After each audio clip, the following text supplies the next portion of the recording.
Obviously, Rob can come in and do my job. I can't do my job. That's right. Oh, we got some echo. What do we have there?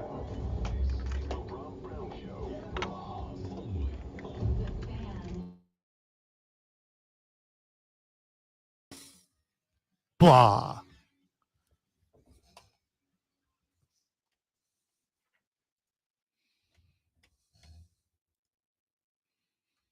Nope. Nope. Nope. Nope. Ladies and gentlemen, it is Friday. Let's get it. Welcome in the Rob Brown Show's on your radio. It is the Fan Upstate. Howdy, y'all. What's happening? How's everybody? How's your week? Good so far, I hope. Everybody just out there kicking booty and taking names, I assume. Because that's what we do around these parts.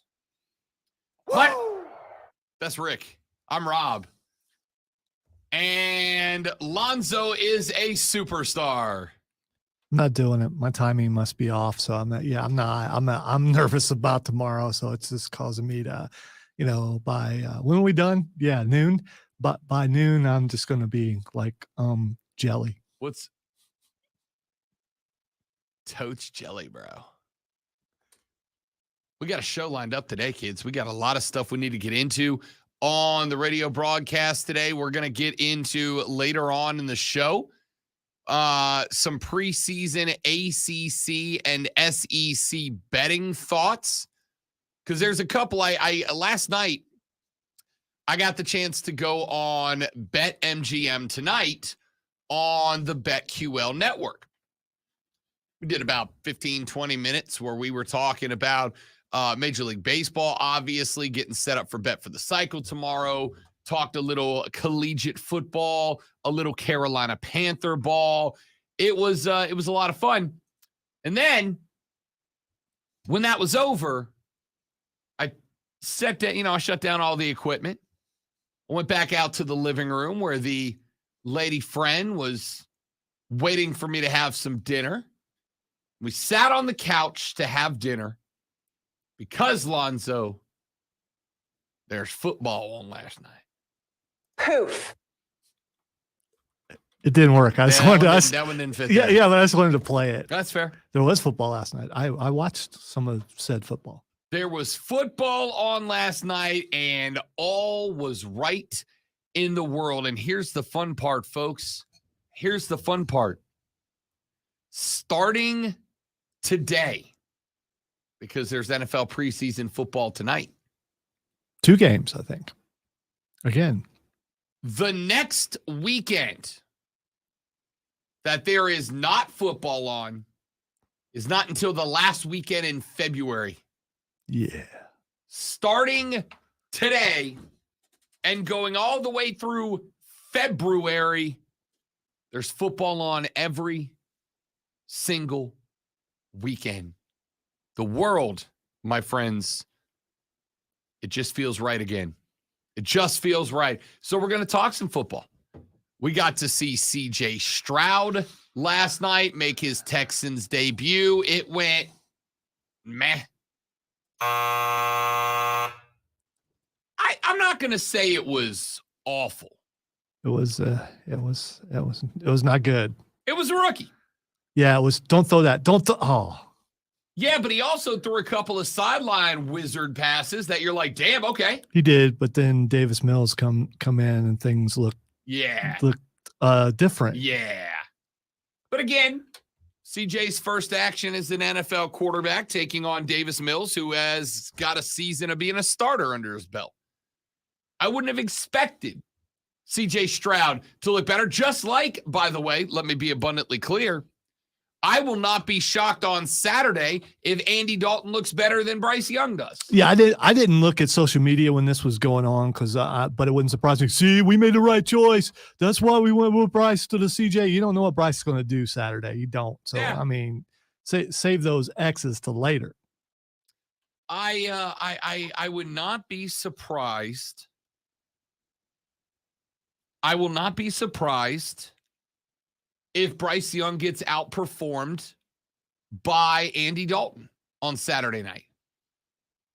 Don't be shocked and do not slam the panic button. Relax.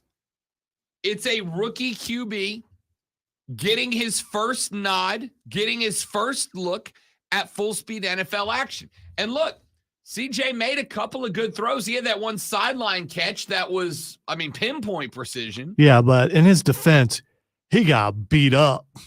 I don't know if he's just holding on to the ball too long, but that offensive line didn't really block as well for him as they did for Davis Mills. I think it's I'm guessing based on what I could have been some panic, could have been hanging on to the ball. There might have been some windows that he should have, that when they opened, you got to throw that ball and he just didn't. I don't know. I think that is a possibility. I would also go one step further and point out that Davis Mills is a pocket quarterback. CJ Stroud is going to make plays with his legs. He tried a couple of times last night, was successful one or twice, was unsuccessful once or twice. Offensive linemen are just going to block differently for guys that can make plays with legs, right? They're going to be a little bit more rangy in the way that they block. But if anybody is off the page when offensive linemen are blocking laterally in order to allow a mobile quarterback to take advantage of the legs, if anybody is out of sync, holes open up. And I think we saw that out of Houston last night. Could have been a little bit of Bill going, "Hi, rookie." Sure. Hi.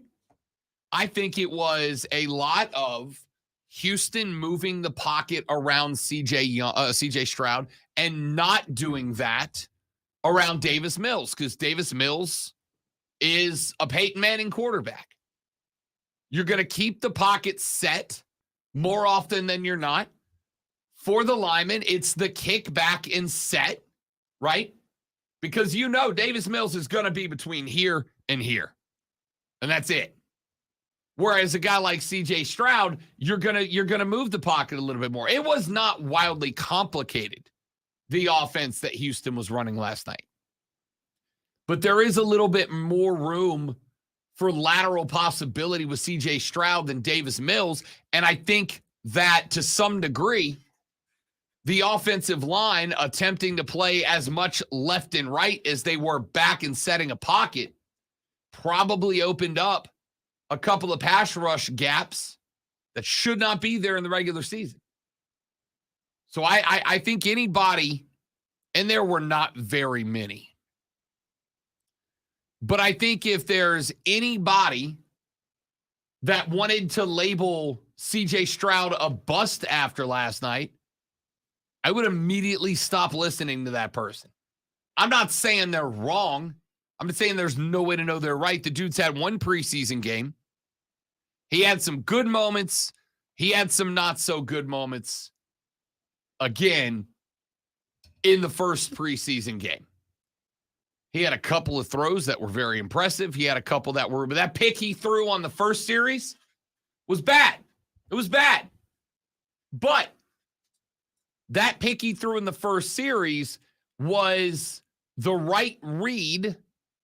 The pass was going to be precise. He just didn't see the disguised safety over the top, right? I think if he throws that ball a little bit quicker, though, it gets there. If it comes out a little faster, he's got a better chance. And he has the ability to do so. I just think there's some indecision, and part of it maybe he just got rocked a couple of times. And, you got to get that out of your head and get that ball out. Well, you would think it'd make it go quicker. But again, I'm watching on the couch, and I could see yelling, "Please don't throw that." And there it was. And you could see, was it a safety or whoever was just creeping back there? You could see it was him. a safety. It was a free safety. And now on that play, if you go back and watch that play, I might even do the first Rob Brown breakdown on that play just to show you what went wrong. Basically, that safety looked like he was playing a single cover high, right? It looked like he was going to drop and protect the middle of the field. And the Texans ran an in route and an out route, right? An inside route countered by a matching opposite angle back toward the quarterback route towards the sideline. And the assumption, I think, from CJ Stroud, incorrect assumption, was that free safety was playing single cover high and was going to fall back with the receiver running the inside route down the middle of the field, and instead he broke to the inside because they had a backside strong safety who had rotated over. Flip that. It was a strong safety that came up, backside free safety who dropped back. So they brought the safety that was deep up. They brought the safety that was up deep, and I think CJ just got him backwards.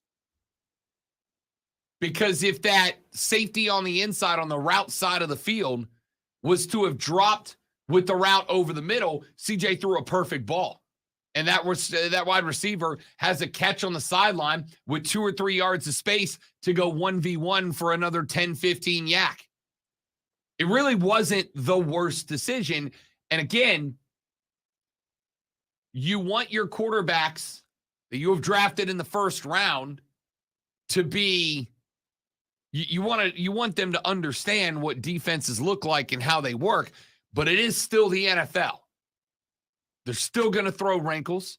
And if nothing else, every safety you're going to play at the NFL is the best safety you've ever played against. So that's a growing pain. I'm not worried about it. He's not a bust.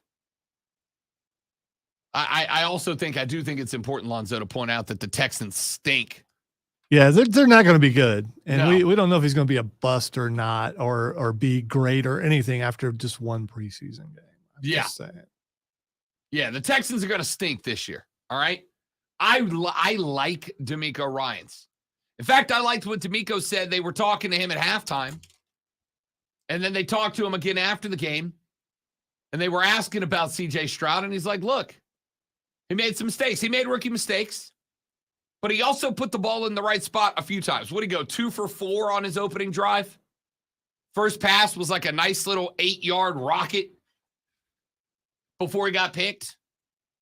Second series looked a little more comfortable.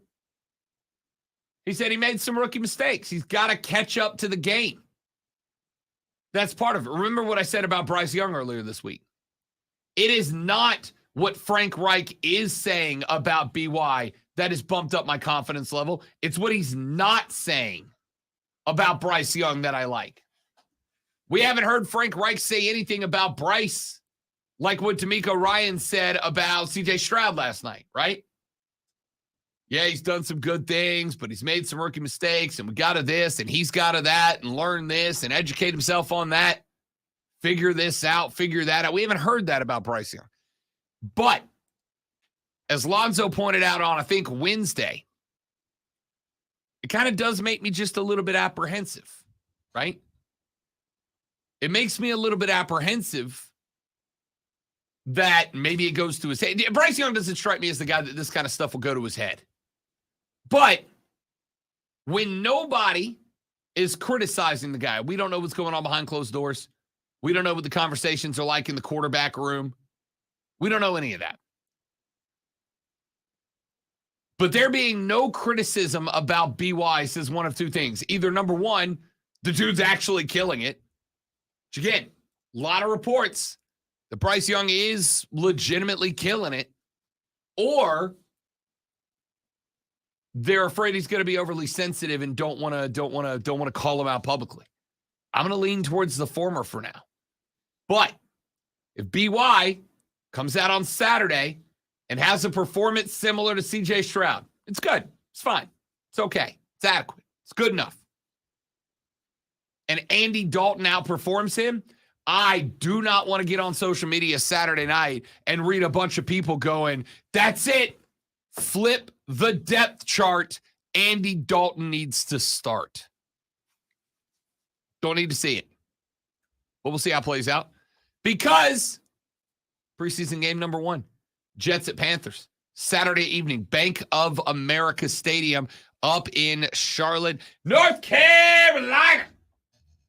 Excited about that. Lonzo and I won't be watching that one live, though. Could listen on I mean, like I said, watching that one live. Yeah, we won't because we'll be heading to Columbia. Correct. South Carolina Broadcasters Association's award ceremony. We're going to a hoedown, y'all. Coming up there to a hoedown. Tomorrow, we're going down evening, there. 6 o'clock. Yeah. And I'm only bringing that up to once again brag that no matter which finalist wins the South Carolina Broadcasters Association Sports Talk Radio Show of the Year award, that trophy comes right here to the Fan Upstate. Offsides with Mark Ryan, the Rob Brown Show with Zoe. One of those two shows is bringing home the Sports Talk Show of the Year award. The other one is bringing home the You're Never Going to Hear the End of This Crystal Trophy. So we'll see. Pretty pumped about that. But I will have that game DVR'd, and I will watch it Saturday night. The only answer is, how much am I drinking when I do? We'll see. Is there such thing as a nervous cowboy? I don't know. Can cowboys be nervous? Nervous cowboy. I am literally getting nervous right now. Just the more we talk about it, I'm getting, yeah. I mean, let's be real. It's just about the competition. Maybe I'll just bog myself down with the heavy hors d'oeuvres. I, for one, am very excited because last year, not last year, we didn't get invited we last didn't year. Go last year. Year before last, they had some pretty good bourbon at the bar. Really? Okay. Yeah. All right. Pretty good bourbon at Good the for bar. you. Like surprisingly good bourbon for an open bar. I just got to say their Diet Coke was really good. Surprisingly, really good Diet Coke. The ice was just perfect, not too much water into, because you don't want to water your Diet Coke down. Of course. All right, ladies and gentlemen, we got a lot to get into today. Texter said CJ will be a bust and Trevor Lawrence will be a superstar. Therefore, Clemson produces better quarterbacks than Ohio State. It's the truth, Zoe. Okay, so name me a Clemson quarterback that's Trevor Lawrence. done really well in the NFL. He had a decent season last year. Deshaun Way. Yeah. How many playoff games has Deshaun won? In fairness, he was in Houston. I mean, you can make excuses, and Trevor Lawrence is in Jacksonville. So, I mean, Steve Fuller. What was that? 1979 through 87. Yeah. I'm sure that texter probably wasn't alive then. Lonzo, drafted number 23 overall in the first round of the 79 draft by the Kansas City Chiefs. That is correct. The only Clemson quarterback to be taken in the first round of the draft until TL. How about that? Hey, arguably, Ohio State doesn't produce really good NFL quarterbacks, at least not so far. But you know what they do? Produce everything else. Because of injuries to starter Jim McMahon, Fuller started for a time for Chicago during their championship run in 1985. So there you go. Wow. Yeah. Wow. I guess you win, Texter. You don't, but I guess you did. Got him. No, you didn't really. I mean, Ladies and gentlemen, let's take a break. Coming up on the show today, we were talking Carolina Panthers. I was going to save this for later, but what the hell, we'll just get it out of the way now. I had a listener email me a few days ago, another get out of town email. This one much more polite. But the texter said, if I don't believe the Panthers can win the division, then why am I broadcasting here? And I want to make my position on that absolutely and abundantly clear. And I will do it when we come back. My name is Rob Brown. The Great Lonzo's on the ones and twos. Ladies and gentlemen, the Rob Brown Show is in your ear holes. This is the Fan Upstate. Brandon, what's up, big dog? hey, Brandon, he didn't even make an NFL team. So, I mean, I've met him. It seems like a cool dude and everything. But, yeah, he didn't make an NFL team. Brandon, I will be in the ATL on Monday night for a little Braves-Yankees Game 1 action. Oh, wow. Tuesday's going to be rough. Yeah, for sure. We'll probably get back around 2:30. But I get to go watch the Braves play the Yankees. Yeah, it's worth it. It's definitely worth it. Are you going to be there, dude? Text me. Text me right now.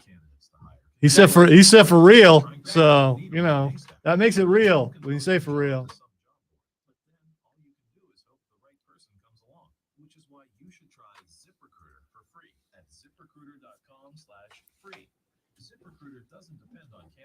It's weird that Ohio State quarterbacks don't seem to fare too well in the NFL. There's a few active, though, this year. We'll see what happens.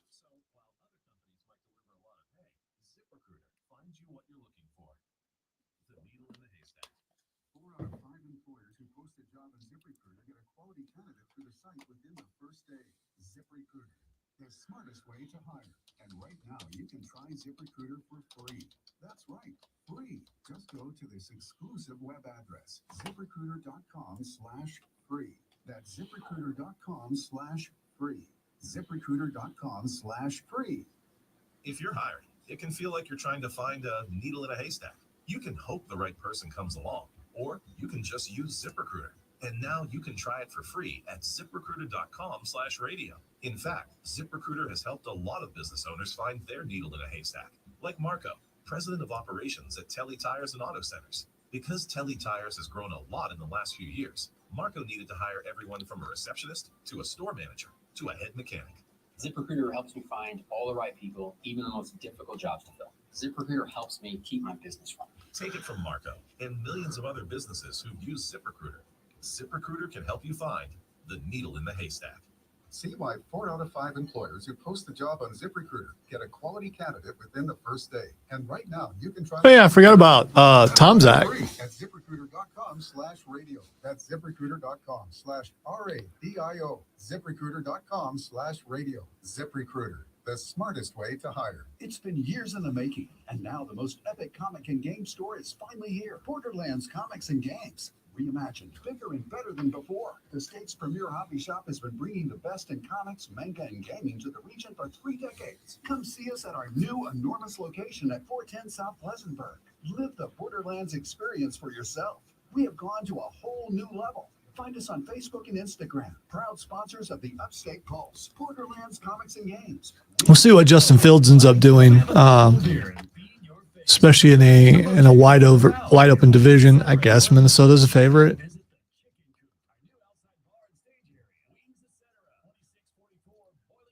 I was looking up Ohio State quarterbacks in the NFL, and Not a long list. it's longer than what you think. But the guy who had the longest career so far is Mike Tomczak. Yeah. Threw for over 16,000 yards. 88 TDs and 106 interceptions.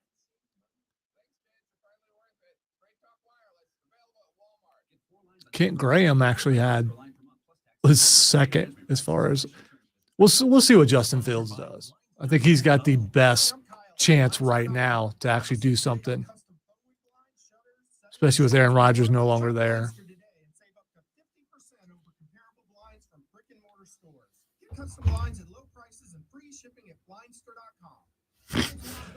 Hey, Kevin, I'm glad you're here. I wore this for you. See, this is something Buffalo doesn't know. You see this big ring right here with the KC in the middle? That's because, last year and a couple years before that, Kansas City has won the Super Bowl. You know who didn't? Buffalo. You know who has the record, probably, I'm guessing, of going to the most Super Bowls in a row and losing? You know who that would be? Buffalo.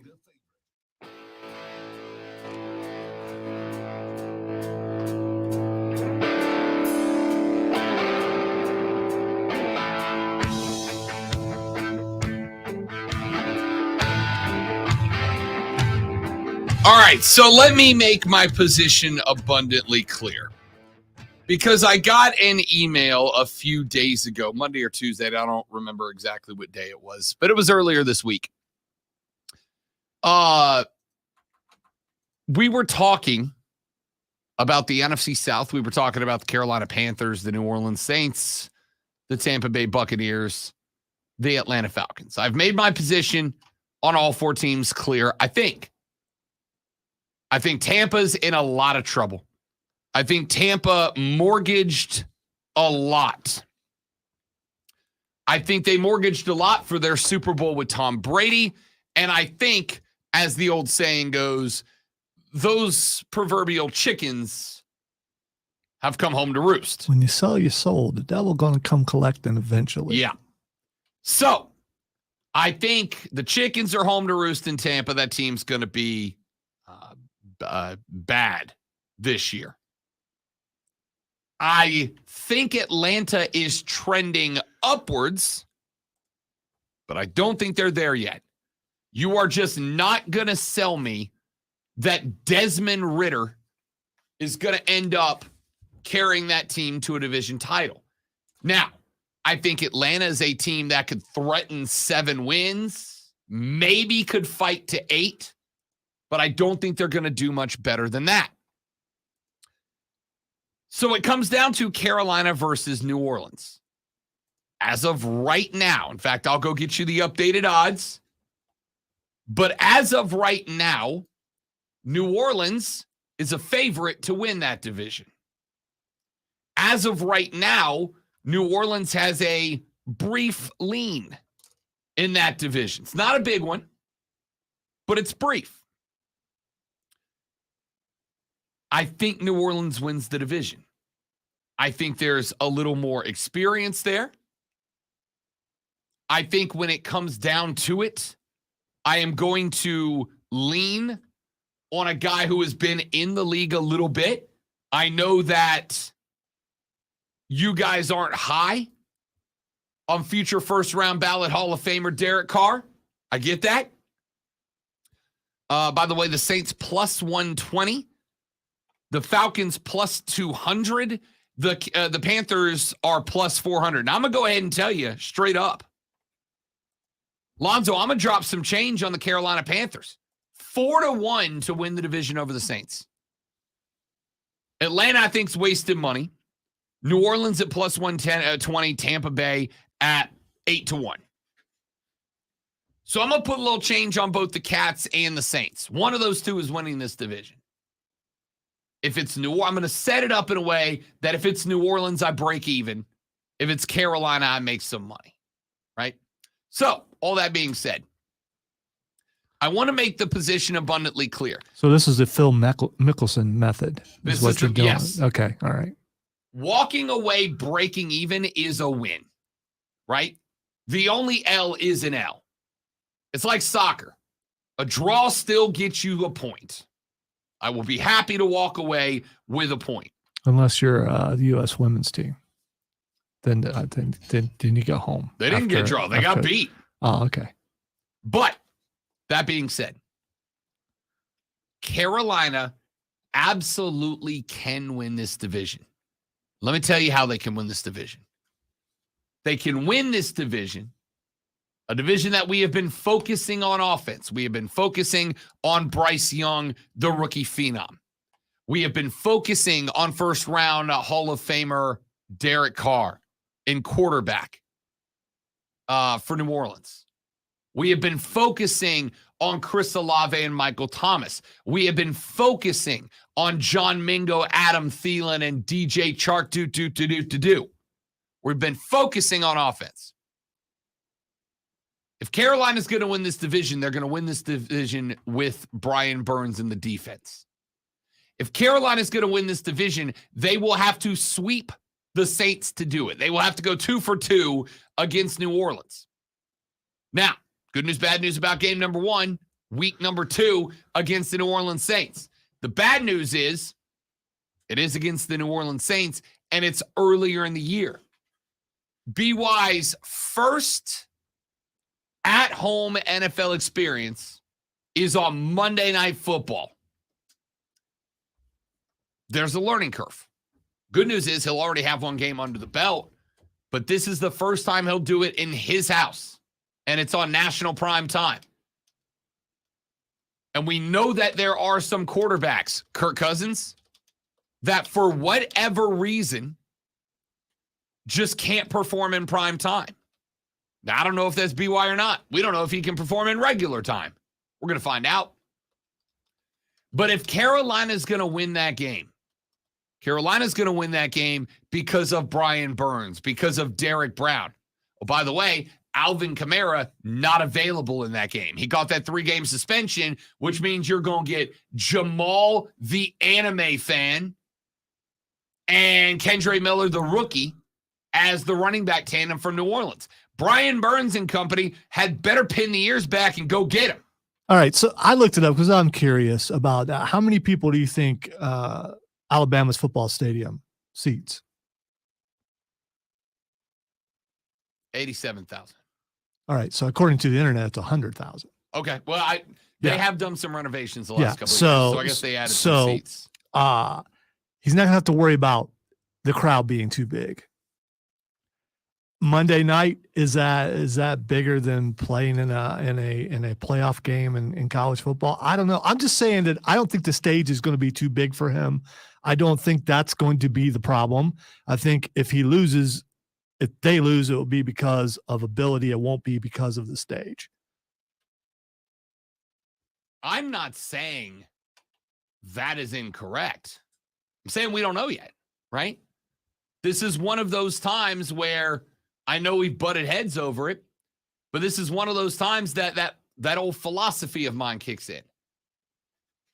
I am not going to say Bryce Young is not going to be up for it because it is a big stage. Like, I understand Bama's played in some big games and did so with BY at the QB last year, but there is a difference between playing a regular season game at the University of Alabama in front of 100K versus playing your first NFL home game on Monday Night Football, the most watched sports television show in America. I don't know if it has any impact on him or not. What I do know is if they're going to win that game, and I do think you will have to go 2-0 against New Orleans to win that division. If you're going to win that game, you're going to win that game with defense. You're going to win that game by keeping New Orleans out of the end. You're going to win that game like you won that game last year, right? Carolina gave up a touchdown to who was it? Juwan Johnson earlier in that game. And then New Orleans just was not able to move the ball like they wanted to. You got to do the same thing. Was also curious about, Hall of Fame makeup of a quarterback. And I wanted to know what Derek Carr's overall record in his NFL career is. And it's 63-79. I know you say he's going to the Hall of Fame, and I know we're going to first ballot. Yeah. We're going to have this problem because even though I'm wearing a Kansas City Chiefs shirt, I'm a Chiefs fan in the AFC and a Panthers fan in the NFC, and we know who you pull for. And Panthers going to whoop that Saints butt all year long. You want a sweep, you get a sweep. I'm just saying that Monday Night Football game, it's going to be awesome. It's going to be a showcase game, and you're going to see why Derek Carr was benched for the Raiders. You're going to see why Bryce Young was picked number one. If you think Derek Carr was the problem in Vegas, you didn't watch Vegas. He rolled his eyes. I did. You can see it if you go to YouTube, Facebook, Twitch, and on the X Show. Twitter. Let's go with. Well, the mad chatter, by the way, on the stream says Carr is mid. I mean, again, if you think Derek Carr was the problem. That's a wrestling term for you people who are not, Sir, I will have you all know that Derek Carr is a two-time Mountain West Conference Offensive Player of the Year. It's over. I want to hear about mid. He was a two-time first team all Mountain West Conference. Game over. Derek Carr had his number retired by the Fresno State Bulldogs. Yeah! Is that anything short of a legend? Yeah! Yeah! Yeah! Derek Carr, 64.6% completion percentage, just a tick above average. 217 TDs to 99 INTs. 35,222 passing yards, and a career passer rating of 92. I'll take it. Derek Carr has not been the problem anywhere he's been. But that is why, if Carolina's going to win this division, they do it on the back of the defense beating the Saints twice. If the Saints get even 1-1, the Saints are playing the easiest schedule in the National Football League. And while I do think people tend to go a little bit overboard with that, right? I saw somebody the other day. I saw a dude down in New Orleans, a radio guy down in New Orleans, who said something along the lines of The Saints have the easiest schedule in the NFL. The schedule alone is a guaranteed 8 wins. I was like, dude, it's the NFL, bro.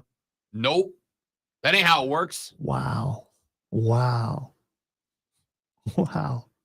That being said, it does help. It does help a little, right?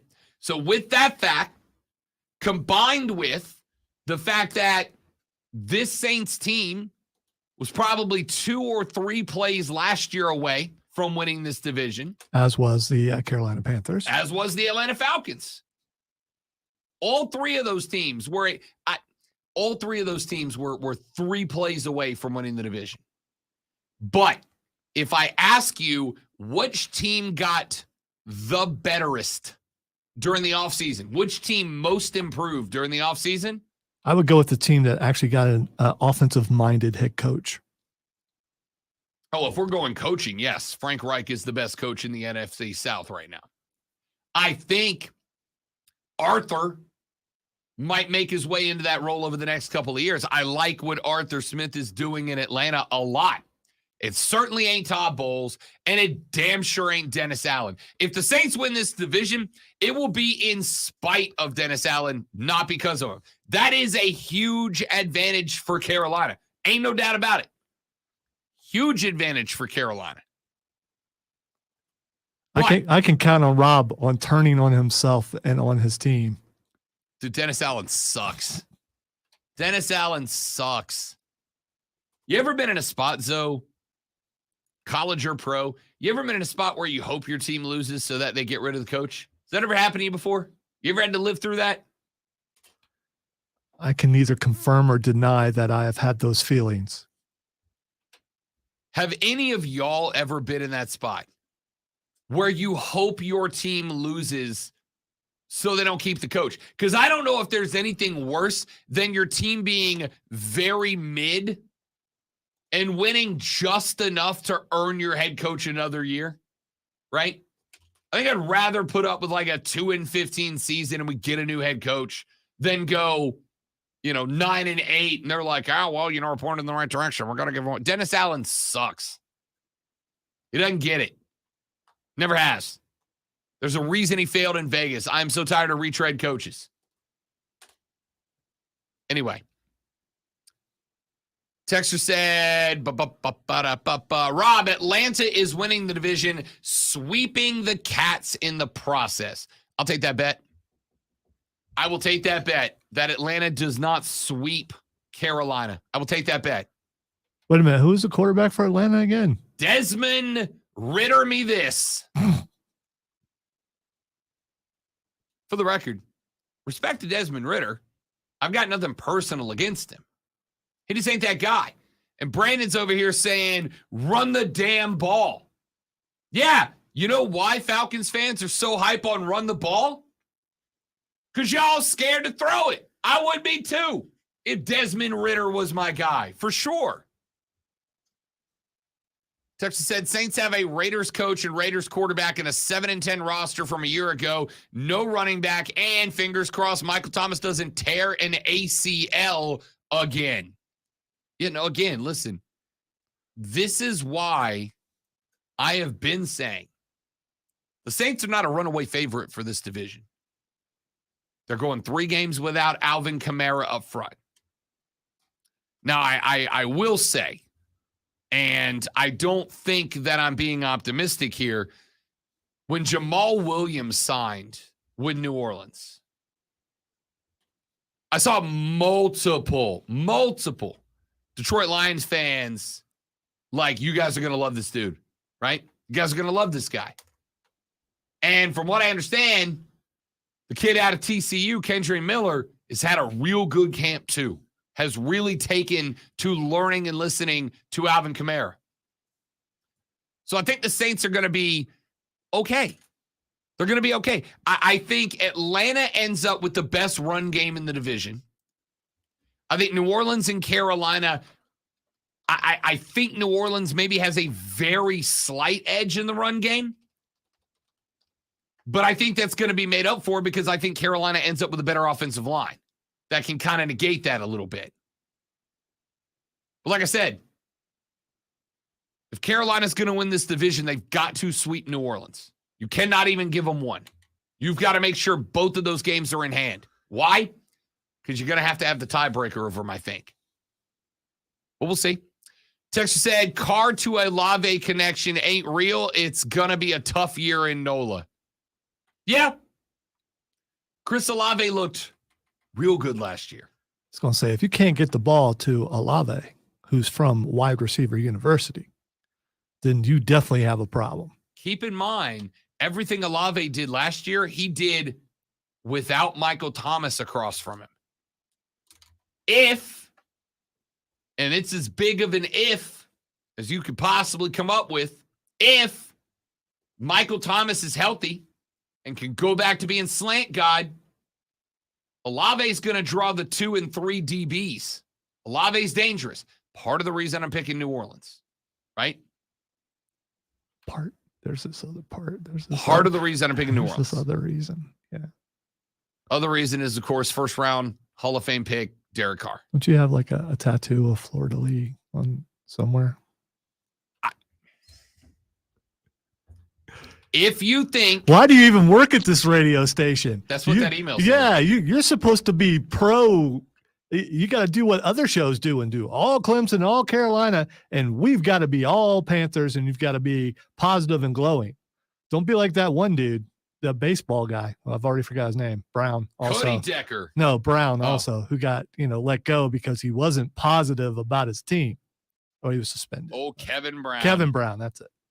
I gotta be real though. Sorry, when I think of Brown, I think of Rob Brown. That's yeah. There you go. Kevin Brown did have a whole baseball stadium chanting his name. That's pretty dope. Anyway, I am leaning New Orleans. So is Vegas.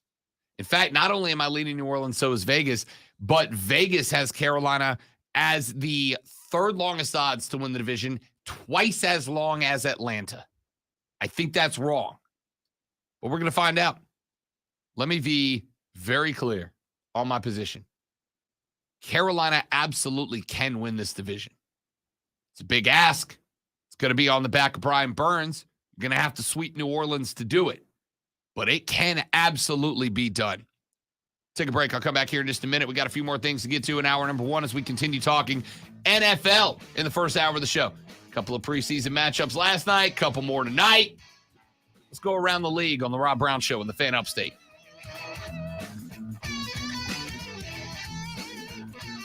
That's a good call, Joey B. Olave is absolutely worth the gamble. Look at all you. I mean, have you seen how many comments we got? People are excited that it's football season. And yes, Steven, he will be gone if we lose to Michigan 3 years in a row. And I said we because I want to. There we go. Never say we. You don't play for a team.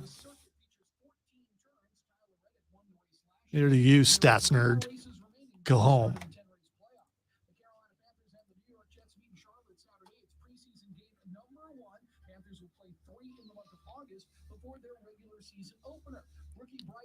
Yes, Brandon, he's back and he's scary.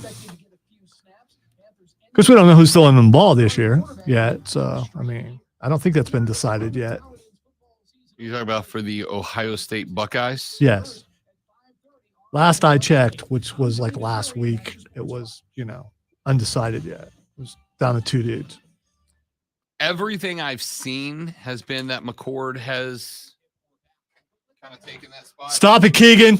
You stop that.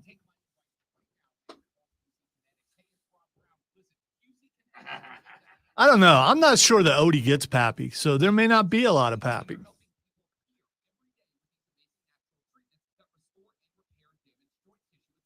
Odie's basically a young Pappy, so there's going to be some clashing more than likely.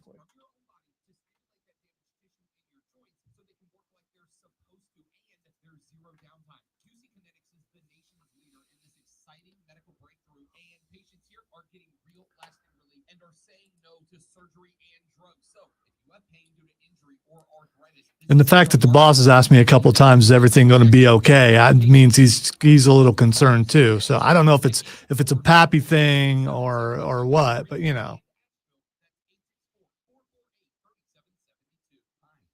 We know what I am on that thing. Restraint, control. Not really that much constraint or control, but just a little bit. I don't know. While I'm away, Matthew might just go crazy. It's possible.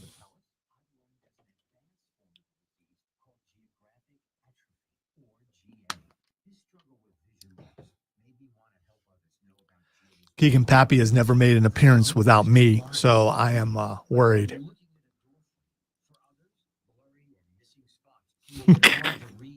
He might open up the phone lines. You might be able to call in.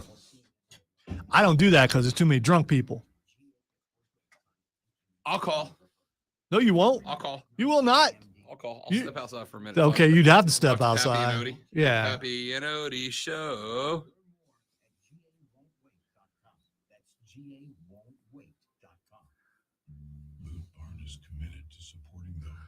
Boot Barn. Sorry, we interrupt this program for some Boot Barn.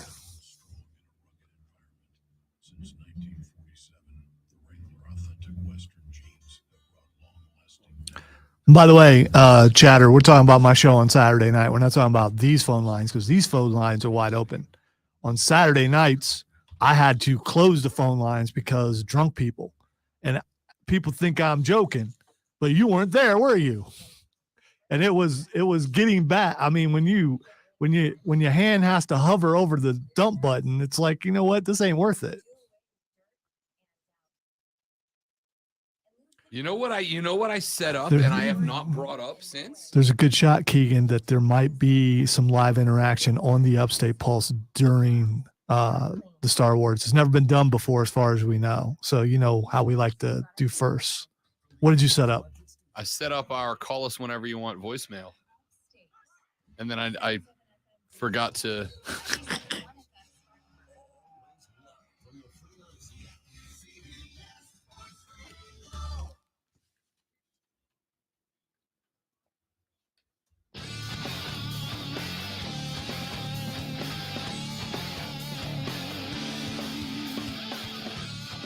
Two preseason games took place last night. The Texans put away the Patriots 29. The Vikings fall to the Seahawks 24-13. Scores don't matter, right? Scores don't matter in preseason. They just don't. You know, I remember going to a Panthers preseason game and being up in one of the boxes. And there was a guy in there all upset and out of sorts because he made a bet on a preseason game. So there are people who believe that it matters and will put some money down on. Would you bet on a preseason game? Yeah, not only would I, but I caught the Panthers tomorrow night as 2.5-point dogs to the Jets. After the Panthers made the Jets look at the very least frustrated in their joint practice this week, the Panthers are now 3-point favorites. I caught them as 2.5-point dogs. They're now 3-point favorites. I don't know. I think that's more of a risky thing to bet on preseason because you don't know what the coach is going to go. All right, pull them. All right. Sorry, the Panthers are now 3.5-point favorites. Oh, look at you. Look at you. Looking even better. Minus 180 on the money line. I got them at minus 110 as 2.5-point dogs. So I have better odds than the money line outright win, and I'm catching 2.5 points. The answer is yes. I will absolutely gamble on the preseason. Now, let me tell you why I took the Panthers in the preseason. Let's give you a little background. I took them because while I think he's probably going to get, like C.J. Stroud did last night, 2 series, maybe 3. The fact that the Cats are rolling out their starters for the first quarter leads me to believe that they're gonna go full tilt, right? I don't think you're gonna see Frank Reich send out the starters and then run a conservative offense. That's not to say you're gonna see every little gadget play trick and you know, ace up the sleeve for Frank Reich. But I don't think you're going to see Frank Reich go out there and run the damn ball over and over. I think you're going to see Carolina try to run their offense full speed the way they want it to look in week 1. And I'm hoping to catch a couple of early TDs, maybe a TD and a field goal early. On the flip side, the Panther defense made the Jets offense look inept. Granted, it was a practice. It was drills. It wasn't full tilt. Also keep in mind that Aaron Rodgers doesn't play in preseason games. So, Right. so And that's one more reason. yeah. That's one more reason. Because the Jets, without Aaron Rodgers, are going to be sending out, who is it? Zach Wilson. It's his Cougar time. He's going to need some, he's going to need to go into the arms of someone after he gets beaten badly by the defense of the Carolina Panthers. He's going to need to go into the arms of someone's mom. Can't wait. Zach Wilson and Tim Boyle will get the nod. Here's the thing. Tim Boyle, he's that guy that's on the DA show, right? Sure. Not only are the Panthers going with BY and the Jets without Aaron Rodgers, but when they go to the backup, Carolina's going to Andy Dalton. Who you got, Andy Dalton or the third string quarterback for the Jets? Something Boyle, whose name I forgot, and I literally said it 10 seconds ago. It's my fault. Tom? Yeah, whatever. Zachary? Yeah, I saw Andy Dalton at practice. He looked pretty. Dalton spinning the bean. Yeah, he looked pretty tight. So I will tell you that alone to me, that one reason is forget what they did in practice. The fact that the Carolina Panthers are going BY, Andy Dalton, and then probably Matt Corral down the stretch. I suspect you're going to go, Zoe, 1 quarter out of BY, 1 quarter out of Andy Dalton, Matt Corral for the second half to find out if we want to keep him on the roster or put him on the practice squad or just waive him outright. So the fact that you are going BY over Zach Wilson, Andy Dalton over Billy Boyle. yeah, Billy Boyd was in Lord of the Rings. Whatever he is. Yeah. And then not just Matt Corral, but Matt Corral with a year of NFL action under his belt and fighting for his job. Carolina's going to win this game. Well, he was, I don't know if he got any action, but yeah, okay. He was in the building. He was probably. The only position not full strength, Miles Sanders tweaked his groin. Hopefully he didn't lose it. But Miles Sanders tweaked his groin in practice. He will not go for Carolina on Saturday, but you're still getting Chuba Hubbard and Raheem Blackshear. You've still got a Thunder Lightning back duo back there. I like that a lot. I caught Carolina when the line opened plus 2.5. They are now minus 3.5. I got 5.5 points of swing in Vegas by jumping on that line early. The answer is hell yeah, bet on the preseason. It's fun. It's fun. Yeah, but you're not going to break out into a nervous sweat like this dude did. It was. I mean, if it comes down the line and Carolina's up by 3, he got made fun of by all the people in the box, and he left early. I mean, that's weak. I mean, if he's acting a fool, it's not. He was. But... He was. Okay. Yeah. If he's acting a fool, then that's fine. But just make the bets. Brandon said, I find Zoe's rocking a Chief shirt today. Not just any, it's got, it's with the image of the Super Bowl ring on it. Yeah, it's got Brandon said, I find Zoe's shirt offensive because I can't seem to find one of those in red and black with a bird of prey on it. Well, that's because there's no Super Bowl rings that are red and black with a bird of prey on it. Got him. Love you, buddy. Let's take a break. We come back. Hour number 2. We're going to look at some Southeastern Conference football. SEC football. It just means more. Paul! I got, speaking of gambling, a couple of bets that I might throw a little change at. I want to see if you guys taught me into or out of any of them. We'll do that when we come back. Rob Alonso and you, the Rob Brown Show rolls on. It is the Fan Upstate.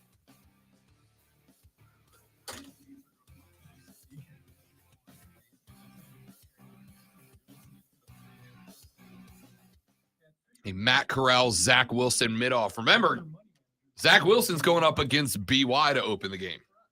But it may not work for your clients. That's why Fisher Investments is a fiduciary, obligated to put clients first.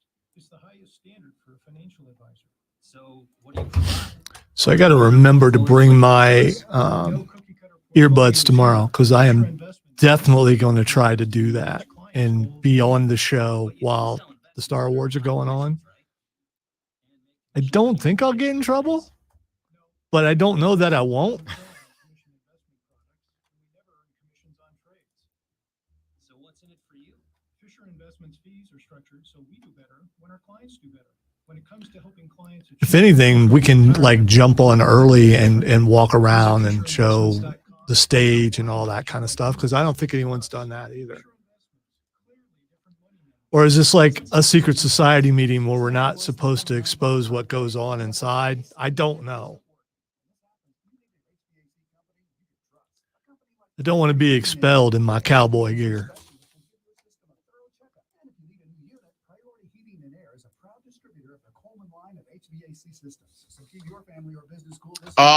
Philip, to answer your question, it is because we have a contract with Burns to carry Burns games, but on Saturday mornings, the Saturday morning scramble with Cole Bryson and Alex Guest, a couple of excellent young men and broadcasters.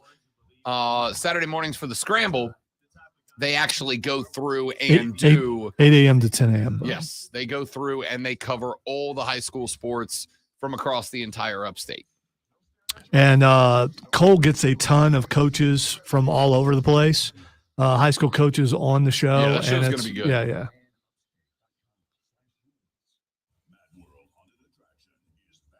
Alex is excellent. Cole, he's all right. I mean, you could tune in for Alex, but Cole, yeah, I don't know.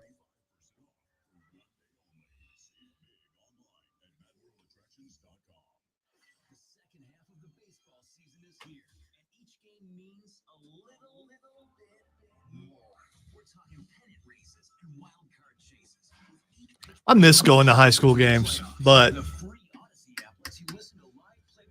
Spur Daddy, well, you are talking to the voice of the Burns Rebels, so I will also be at every game. Wow, look at that. That's how that works. In fact, I will be up at going to Hoff. You know what the problem is here? The problem is I'm going to do that on the game broadcast. You will not. If you have a problem because of sinuses, everyone's going to think you're doing it on purpose, but you're a professional broadcaster. You wouldn't do such a thing. Ladies and gentlemen, it's Friday night and the lights are bright. It's time to get it on. The Burns Rebels on the road here in North Carolina to take on high school. What are the what's their mascot? Do you know? I want to say they're the Huskies. I believe that is correct.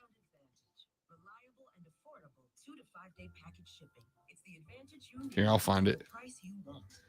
Taking on the Huff Puppies tonight. William Amos High School.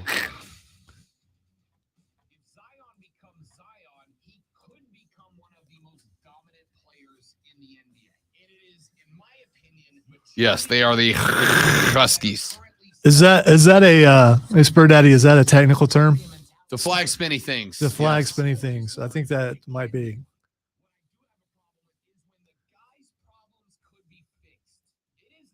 I'm not quite sure what that is called, but you know. Color guard. Color guard. There we go. Thank you.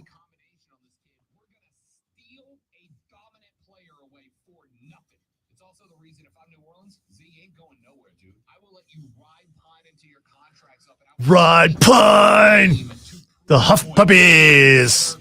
Here we are tonight on the Friday night for a battle against the Huff Puppies. The Huskies.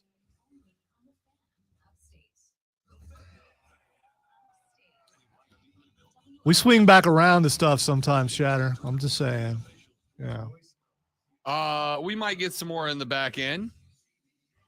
Because we didn't actually talk about No, I am not pulling what he just said. Because I will never use that. No. The Hush Puppies.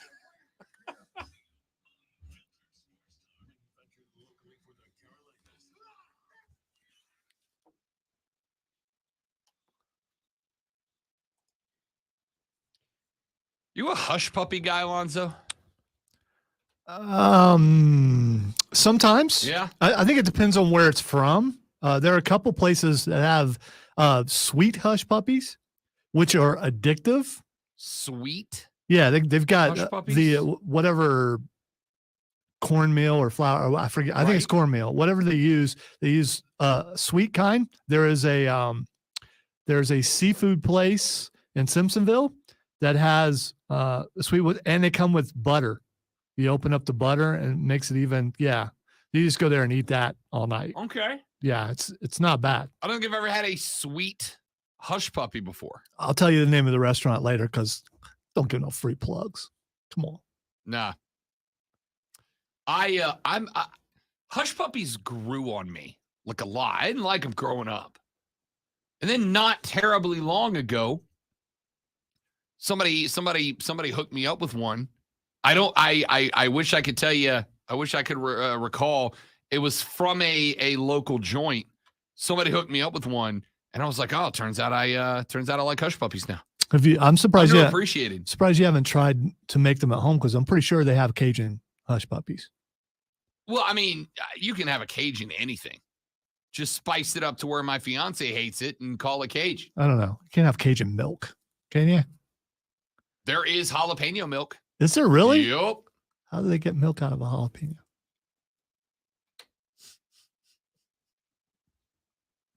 I don't know how to respond to that, Lonzo. I had so many. I had a couple of meet the parents jokes there to run with. Thank you for that. Thank you for that. All right, ladies and gentlemen. I want you guys to talk me into or out of a couple of different bets across the Southeastern Conference last year. I want to start with this one. I have told y'all that I love playing over under win totals because I think you can garner a lot just looking at schedules, yeah? I think you can garner a lot just looking at schedules. And there's one that jumped out to me as very interesting as a potential under bet total. But I also know it's one that most of you are not going to tail me, all right? Most of you are not going to follow me down this path. Tailing a bet, Lonzo. Okay, because I thought you went big time Southern there, and it was like, wait, what? I'll tell you what. Exactly. That's what I thought you just did. Yeah, I got it. Tailing a bet means somebody makes a bet. You go, hey, I like that. I'm going to make. You're just going to follow them. You're going to make the same bet. Also, like coattailing. Okay. Yeah, exactly. I got you. All right. So I know that a lot of y'all are not going to tail me on this bet, but I'm going to make it anyway. And when I give you the number, I think it might jump out at you a little bit. The University of Alabama is the second shortest odds, Lonzo, second shortest odds to win the Southeastern Conference. No surprise there. The University of Georgia. I was going to say, yeah, Georgia's probably number one. Not only number one, Lonzo, but they are the only conference champion pick, with the exception of Texas in the Big 12, that has a minus money bet to win the conference. And Texas's ain't that big. Texas is minus 105 in the Big 12. Georgia is minus 110 in the SEC. But that's not the bet I'm interested in. I do want to point out the next shortest odds to win the Southeastern Conference belongs to the Alabama Crimson Tide. They are plus 255. A lot of people very excited about the LSU Tigers this year. LSU, Lonzo, is plus 450. Their odds are almost twice as long as Alabama. So people are real high on the Crimson Tide right now, which leads me to a bet that I think I'm leaning into. I think I'm going to take some cashola out on Alabama and the under win total. The number is set at 10.5, which means my bet is Alabama does or does not lose 2 of 12 regular season football games. Alabama was a 10-win team last year. Last year's season would have cashed this number. They have lost Bryce Young.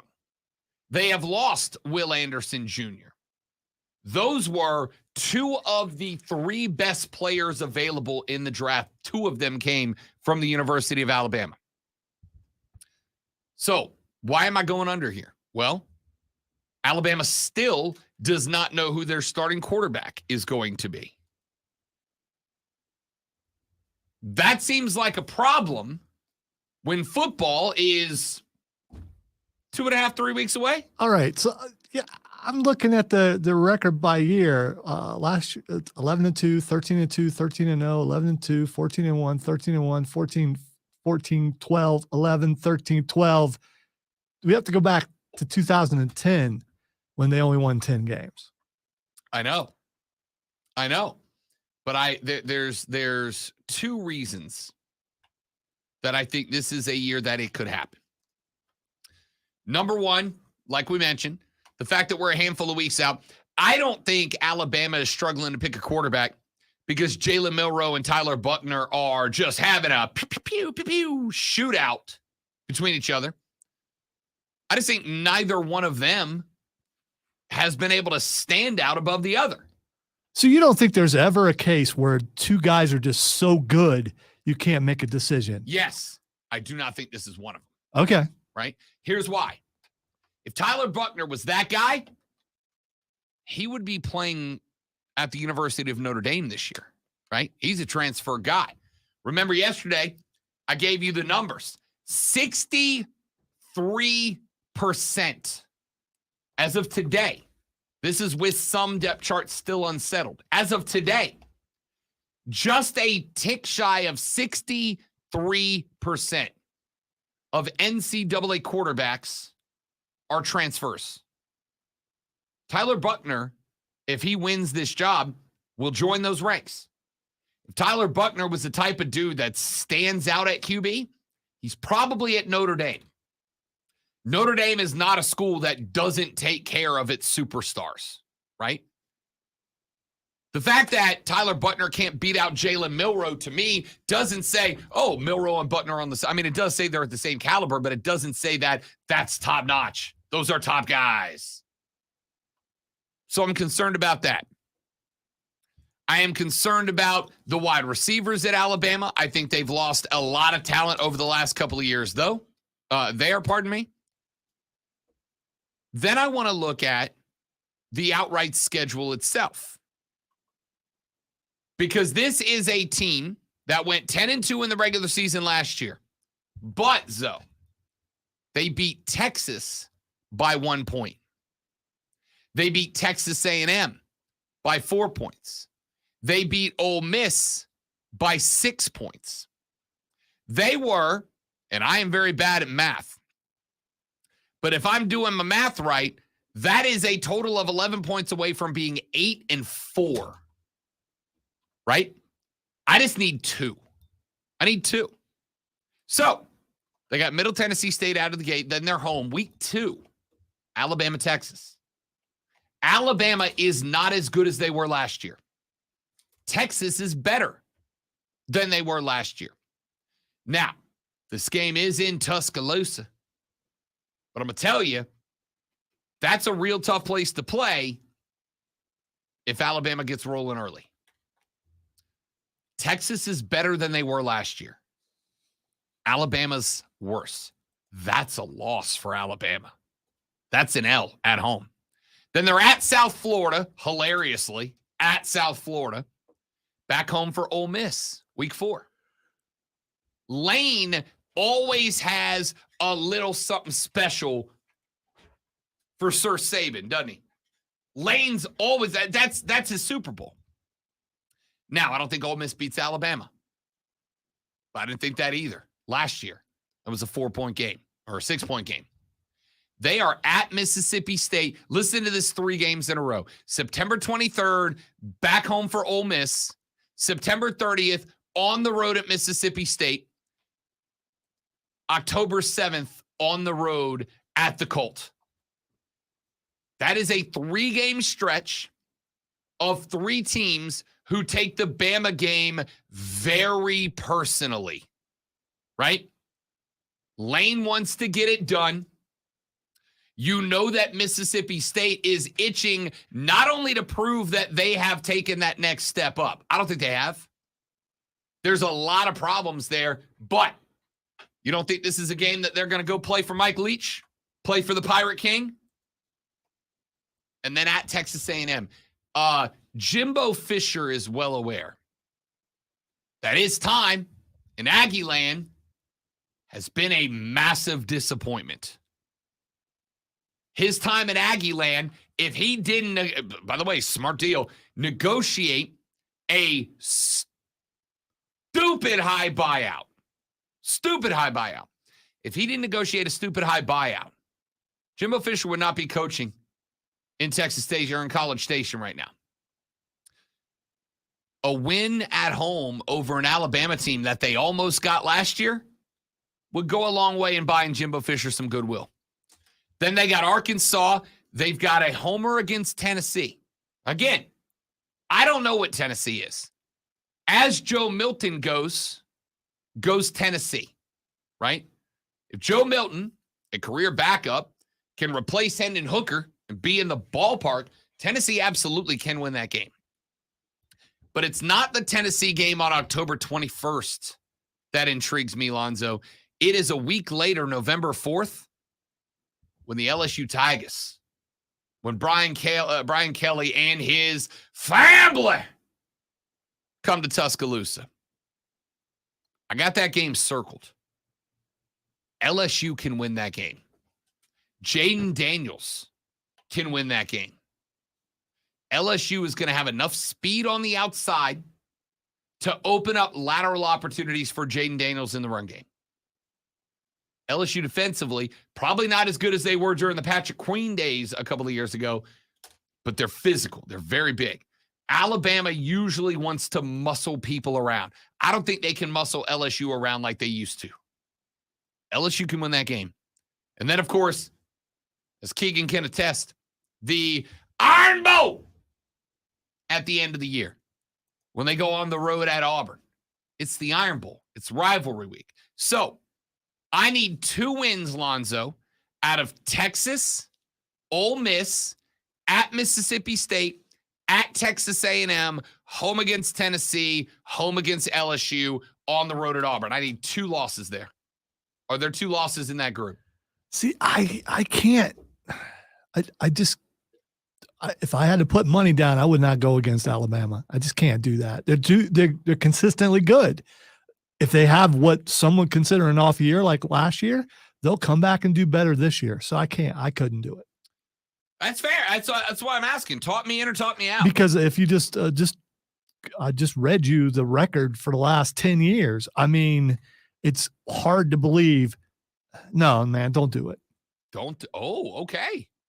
Okay. I say don't do it. But then if you don't do it and could have won money, I don't want you blaming me. So listen to the Armada. Don't listen to me. Listen to Armada. Okay. Don't do that anymore, Rob. Yeah, that was kind of a stretch, but you enjoyed it. I did. Because I thought I had something. Yeah, there was joy there. I was going to listen to your heart, listen to Armada. I thought it was right there. Spur Daddy says, Rob, I have to disagree with you about Bama. Everyone is putting the death nail in King Nick's dynasty, but I see them coming out with full of bleeping vinegar, and Bama will win it all this year. Bama ain't winning the SEC this year. Kirby figured out Nick Saban. And on top of that, just has a better team. Well, I would say Ohio State figured out Kirby. So if Alabama looks at what Ohio State did and does the same thing and has a better kicker, then I mean, Yeah, I'm leaning to Georgia in the SEC.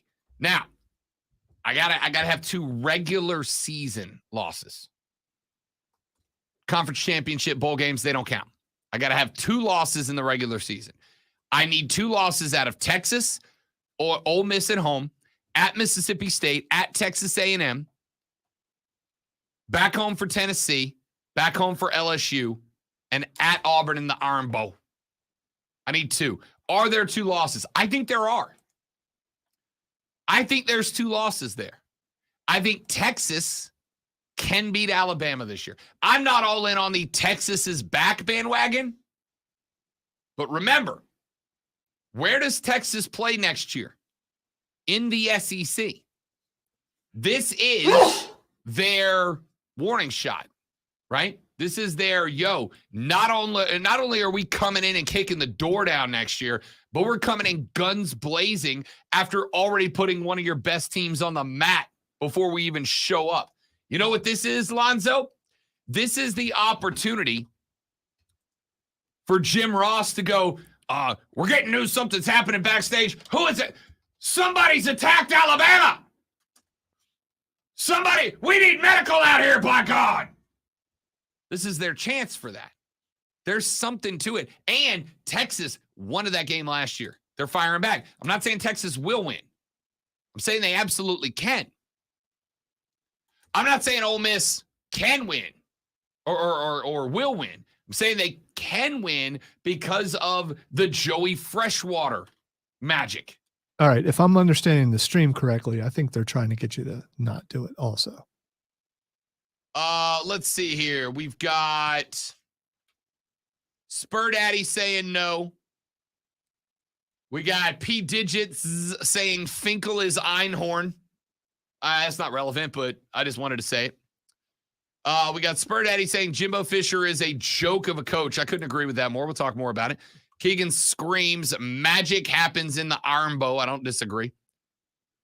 Brandon says 4 losses for Bama. I ain't getting a 4, big fella. I can see him getting a 2 for sure. Hey, who does Brandon pull for? He's a dog, son. He got that dog in him. I knew that. Brandon got that dog in him. I just thought that was relevant. Matthew says, I agree. Texas and Ole Miss. 2 of the ones that are possible. Keegan says, the real question is, when does the bet the opposite of what Rob bet season begin?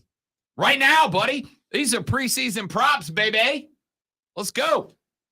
Joey B says, I don't think so. I think they lose 1 in the conference title game, but not to Texas, because every time you think Texas is back, they lay an egg. Brandon says, take the bet, and Luke says, I love Lamp. Excellent contribution to the show, Luke. Well done. I don't get it. It's an Anchorman reference. Yeah, I still haven't seen it. Should. It's good. Yeah. I'm a big fan. Well, that escalated quickly. All right. Bama and the over losses of 1.5. Over under win total is set at 10.5. I need 2 L's. I'm taking it, y'all. I'm taking it. Am I right or wrong? Was there any way that anybody could convince you to do otherwise? 100%. Okay. All right. 100%. You guys need to do better, because I'm not. We know how well I did at betting last year, so I'm not the guy to advise him. What do you say, Zoe? Because that was fun. I like this. It gives you a reason to break down schedules and play. I mean, it kind of makes you take everything into account. What do you say we do that for the Tigers of Clemson? What do you say we do that for South Carolina when we come back? So I was a little slow on it. It was. You said right. the word, and I didn't have it up. It's all right. I liked it. It was the thought that counts. It was the enthusiasm there that I liked. Well, I don't want the Clemson fans to be disappointed in me. Yeah, when that's I did. That's what they're all here for sure. I know. For sure. We got to take a break. Texas said, just when I think about, they pull me back in. Take the bet. Okay. I'm leaning towards doing it. We got another week or 2 to decide. Texas says Bama cannot win the SEC. They will be third in the West with Ole Miss winning the West. Wow. Big Joey Freshwater guy over here. Back after this on the Rob Brown Show on the Fan Upstate.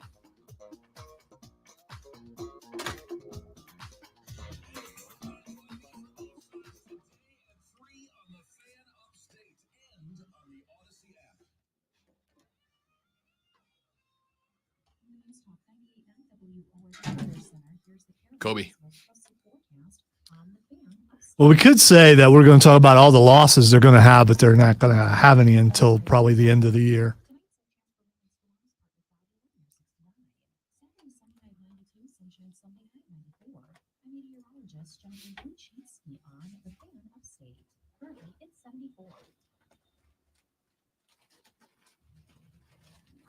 A second chance at first impression. I would be shocked with this Panthers update. All right, guys. We're in the restroom, and Lonzo's going to eat a sandwich. We'll be right back.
Instead of playing golf every day, he can barely walk because of his severe knee pain. Out there, Nuh-uh. But the Yeah. groundbreaking regenerative treatments Oh, that one? QC Yeah. Kinetics changed everything for Patrick. I don't QC think- Kinetics I'm guessing uses she's your not body's own working healing today. properties She to help just- repair I'm going to move and it. restore I'm going to hide it damaged behind our tissue building. in your knees, hips, back, and shoulders. No Remember, surgery, there are no cameras drugs, out there. I don't care. no I don't think that's a crime. Where I was to where I am now. I'm gone from a 15 handicap down to a 7 handicap. That's because my knees allow me to play golf like I haven't been able to play probably in 15 I tell them to just years. move it to Don't a let different joint spot. pain keep you from doing what you love. Call QC Kinetics today for your complimentary consultation. So Alonzo just alerted me 448-3777. that there is a lady who drives a Mercedes. There's an orange traffic cone out in the parking lot, and apparently she moves it Like she blocks, like she puts it behind her car, or she like, puts it in that spot. and she reserves her own spot. Uh-huh.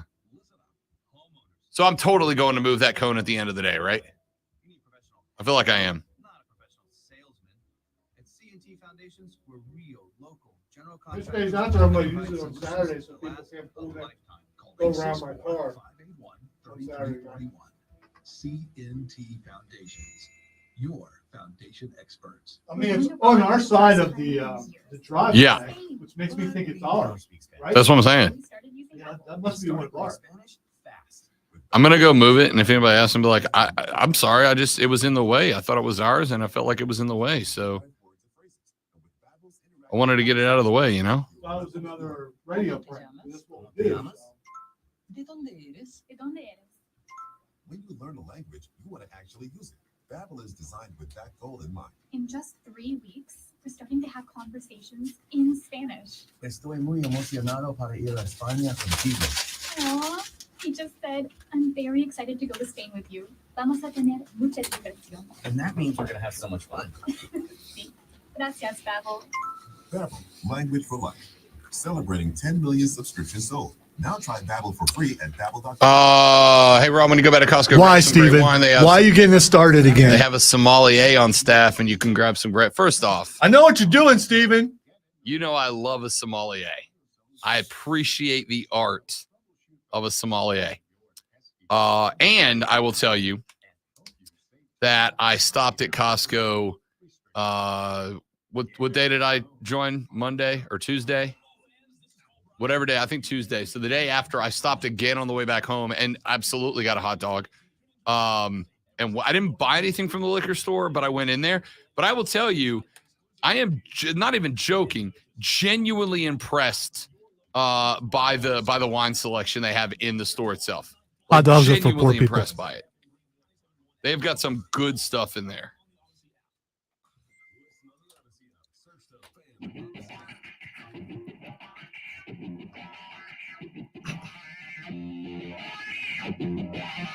For just a second, I thought you were rolling the NWO theme. For just a second. What?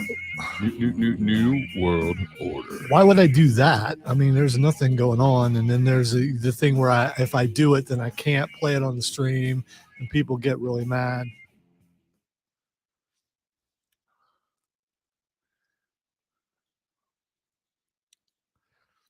This is us rolling in to Columbia tomorrow night. Doing to the stream, they can't hear it though, so I think this is kind of high on the list of songs that I would ask the DJ to play for us, right? This is kind of up there. I would put right? I would put DX above it because I think DX fits the show better than NW. We're not. That's fair. I think we're more chaotic. That makes us more DX. NWO. I don't think we're cool enough for that. We're not heel enough for NWO. But there's things that DX did we might do. So, you know.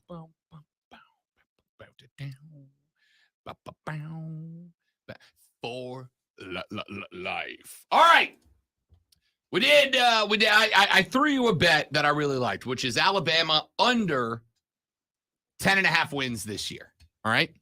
And like I said, I know that I am likely not going to have a lot of y'all join me there. Right. Because that means they got to go 10-2 or worse. And I know that a lot of folks feel like Bama's in an 11-1 team this year, maybe undefeated. I've seen a lot of them, a lot of places go ahead and lock them in as playoff teams, right? In fact, I'm looking at let's go pull up the playoff bets. Yeah, they're inside the top 4, sure decides to make the playoffs. So let's take a look at the teams that, the teams we cover here. We'll start with the Atlantic Coast Conference. Clemson is the betting favorite to win the ACC. They are plus 145. That's because they are the ACC. Clemson is the ACC. Florida State is now plus 160. So they are within striking distance. I don't know. Should I answer this phone call? It says mobile from unknown. It's Ultimate Warrior. Of course you should. From parts unknown. Wait. Ultimate Warrior is dead. No, I don't want to answer that. Can't be any parts unknown than the great beyond. All right.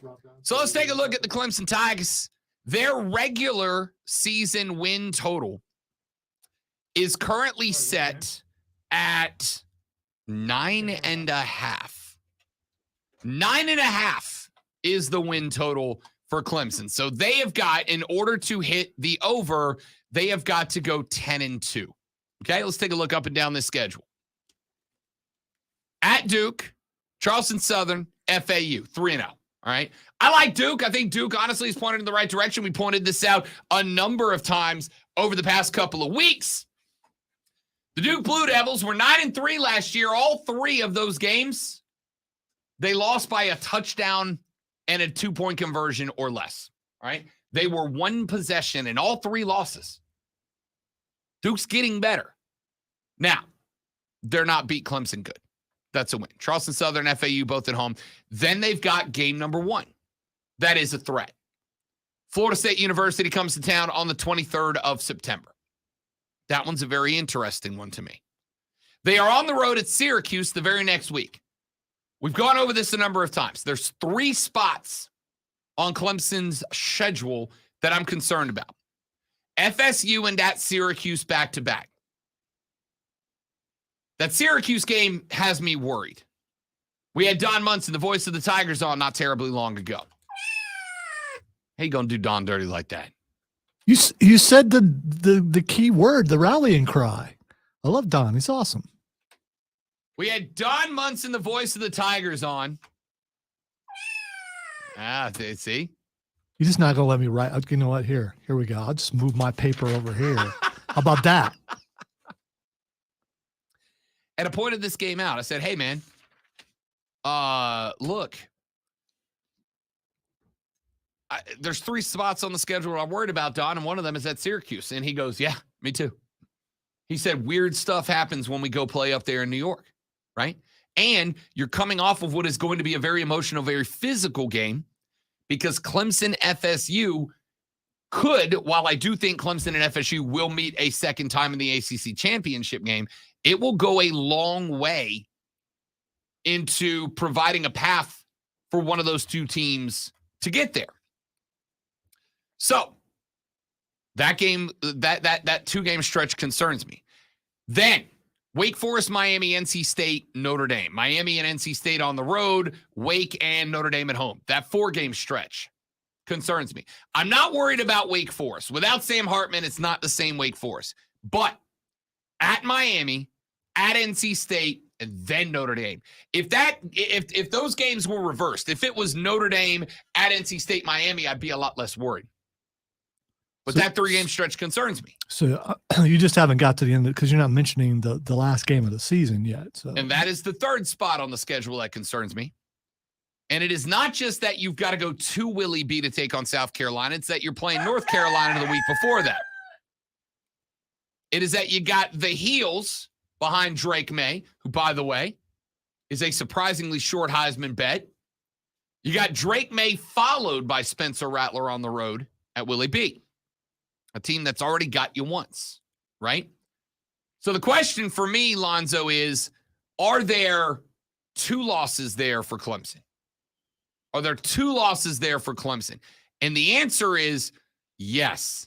I don't think there's a 3rd. All right. The 2 that I think probably could and will happen are Notre Dame and South Carolina.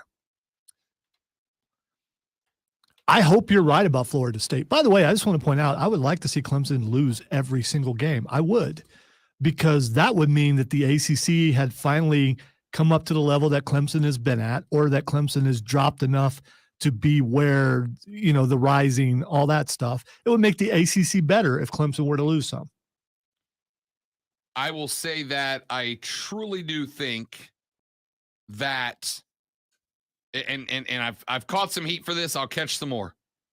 I think Florida State's better than Notre Dame this year, even with Sam Hartman there. Florida State's better than Florida State can be better than Notre Dame, and they both could be better than Clemson. 100% could. So it's possible. 100% could. And the flip is true as well. Clemson could end up being better than both of those teams. But yeah, Cade could come out and be everything that everyone thought he was, and just tear it up this year. He absolutely could do that. 100%. And that is absolutely I would even go so far as to say the concern, right? If Cade Klubnik ain't what y'all been telling me he is, if he truly is nothing more, and I don't believe this to be true, but if he truly is nothing more than a handoff monster, Clemson's losing 3 games. But if he is what y'all say he is, I'm betting the over on Clemson. Now, I will tell you, I said it on BetMGM tonight. I did bet Florida State to win the conference. I did bet FSU to win the conference. And I am doing that because of the established returning skill position players. Benson at the running back, Wilson at the wide receiver, Travis at quarterback, and Lonzo and I have been butting heads about this for a hot minute. Jaheim Bell is going to be a mega star in Mike Norvell's offense. We'll see. Yes, we will. You know what? I hope he is. I just don't believe it. I just don't.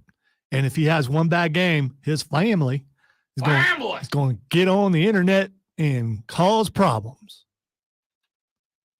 I respectfully agreed with his family last year. I did. I agreed with his family. Jaheim Bell was 100% underutilized and mismanaged by Shane Beamer. It is one of the very few complaints that I have about Shane Beamer so far. I think he mismanaged a guy that should be a megastar at tight end, and Mike Norvell will not do that. That is why I am putting some cash down at Florida State plus 165 to win the ACC this year. But Clemson's win total at 9.5 feels like free money to me. They could lose 2. I don't see them losing 3. I just don't, unless they just melt down. All right, I can't get to my thing, Lonzo. Who we got on the phone? We have Bob. Bob? Is that what you said? Yeah, I said Bob. All right, just making sure. I didn't say Ba. That's what I thought. I was like, what's happening? Well, I moved away from the microphone, not micro, so I could hit the button. Checks out. Bob, welcome to the show, big fella. Good to have you. Hey, guys. So we were talking Alabama win totals earlier. I think people are going to be really surprised this year because I think Alabama will lose those 2 games, but it'll be against the teams we're not expecting. It'll be to an A&M. It'll be to an Auburn. I think Auburn might be the team people are overlooking who ends up really upsetting the apple cart in the SEC this year. What do you like about Auburn? What is it just because it's that rivalry, or do you think Auburn's a wild card that might throw a couple of wrenches in the system? Oh, I think it's Hugh Freeze. The last time Hugh Freeze was in the SEC, he beat Alabama in back-to-back years with a less talented roster than he has right now at Auburn. And I believe the DC Alabama was Kirby Smart. So something to look out for there. Just saying. I like it. No, listen. I'm taking the under for Bama.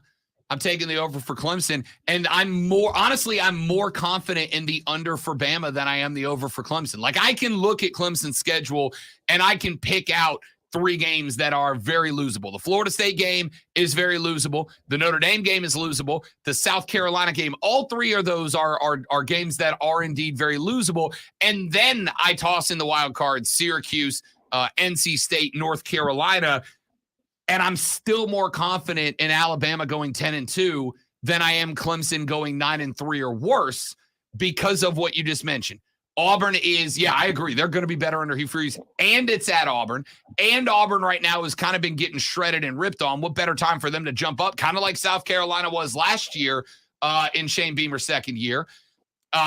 Jimbo Fisher, the only reason Fisher's not on the hot seat is because of the buyout that A&M stupidly gave him, but he has still got to start winning now. So when that buyout comes down back out of the stratosphere, they don't, because again, Texas A&M fans are cold, immediately put together buyout money to run him out of College Station.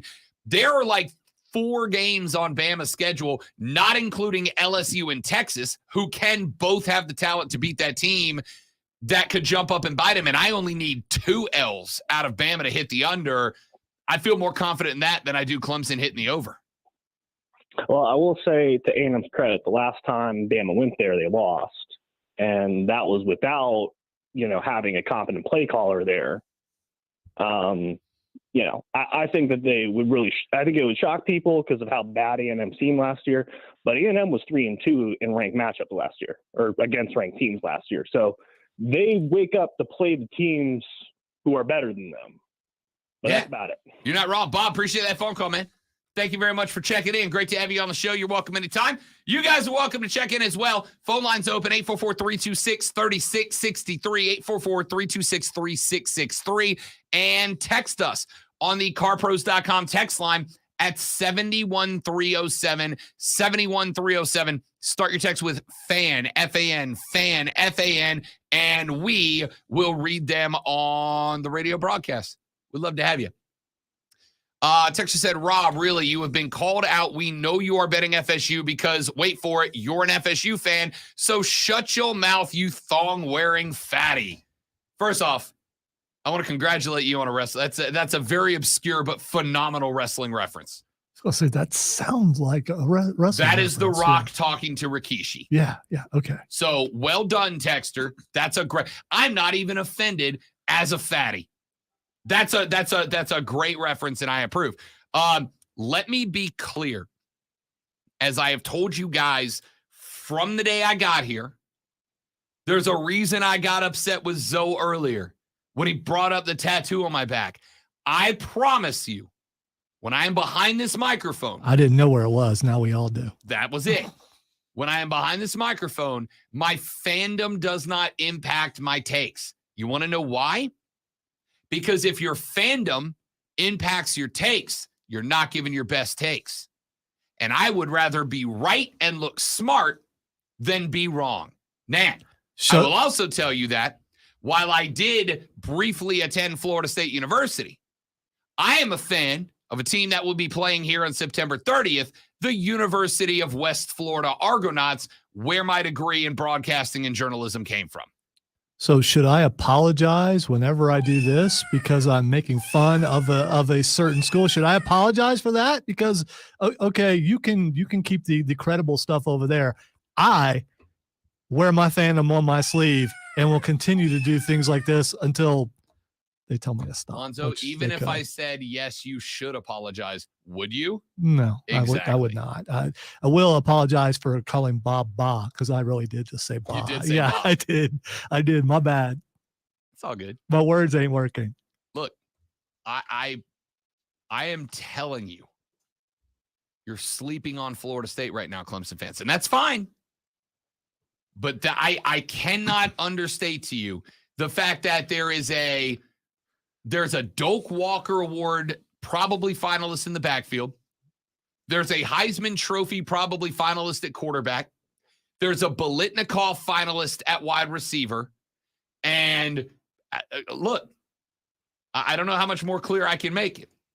Mike Norvell's offense works around the tight end, and Jaheim Bell's a freak. A freak. Sleep on him.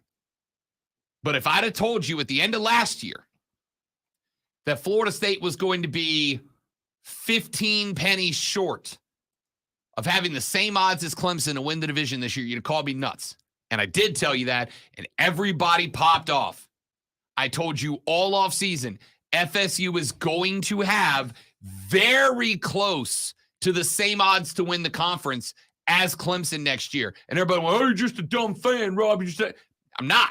I'm telling you as an analyst, and look at those odds. I was freaking right. If you want the ACC to have some sort of respect, and if you're a Clemson fan and you're like, well, I don't care about the ACC, it's all about my team. Well, I don't believe that entirely. If you want them to be respectful, and it makes Clemson better if other teams in that conference are better because it shows that they have competition and don't have that thing where they can just walk right into the playoffs. You want teams to be better to make everybody better. And I hope you're right about Florida State. I really do. I can't wait to see Clemson struggle because it's going to make them better. Well, I don't want that to happen, but it's going to make the ACC better. We'll find out. Ladies and gentlemen, we got to run to a break. When we come back here in just a minute from now. Ooh, why is that red? Because it stands out more than the blue. We have blue on top of a blue background. No, It really stand out. During the break, you got to tell me how you did that. I clicked the red button. There's a red button? Yeah, up there. Where the heck's the red? Up there at the top. See that square that's red now? No. You got to, if you go to brand, we're doing on-air production. Okay, I can all show right, you all this right. when we're on break. You go to brand. It's just there's more a little fun. red square, you People click it love this there. inside stuff. Make it that. Let's see. We can make it yeller. You know. We can make it aquamarine. Because we're tech savvy around here. We got to take a break. Let's do South Carolina's over under win total when we come back, and then we'll wrap it up for the hour on the Rob Brown Show in the Fan Upstate. Oh, brand color. Is that what you're clicking on? Yeah. Okay. So you have two options, which is to go look up the exact code that you want. So like if I wanted to look up Buckeye Scarlet color code, that color code is listed as this. So I can just pop that in there and it will automatically change it. Oh, that's cool. I'm asking because now everybody else will see we did it and want to know how to do it. And then they'll ask me. So I can do Gamecocks Garnet.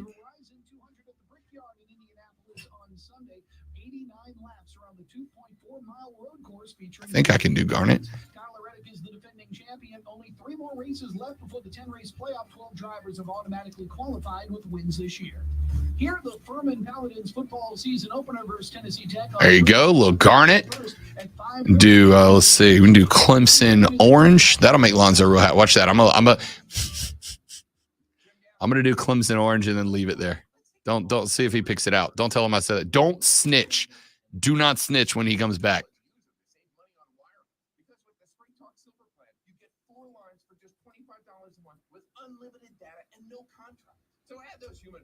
There it is. Do not snitch. Do not point this out to him. See if he says anything. See if he says anything.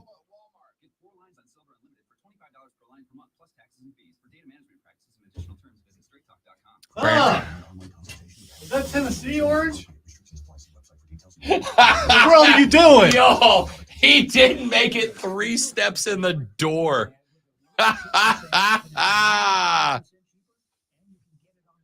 It's, I mean, obviously, because it clashes with the blue, it just doesn't work. So, yeah, you can't. And trusted generic alternatives to the name brands at up to 95% off.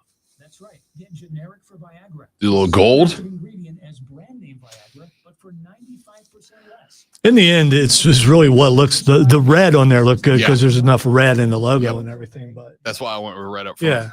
Yeah. It makes it stand out a lot more. But does it lessen the thing at the bottom, which I forget what it's called, even though I know the ticker. Ticker, yeah, that's it. Yeah, you can't change it. It's all or one. Oh, okay. Shut your mouth, you thong wearing fatty.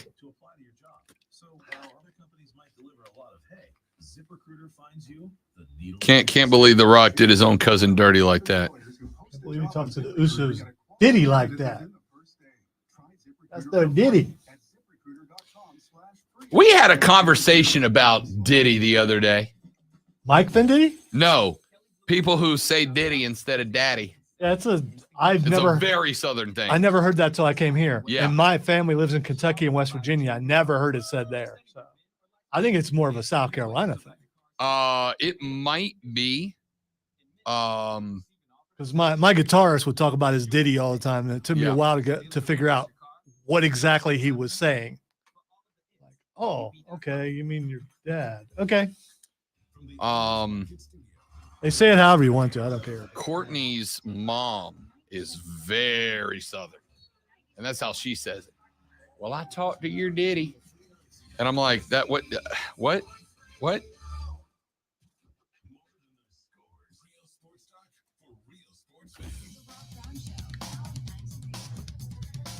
All right, so ladies and gentlemen, I am going under on Bama.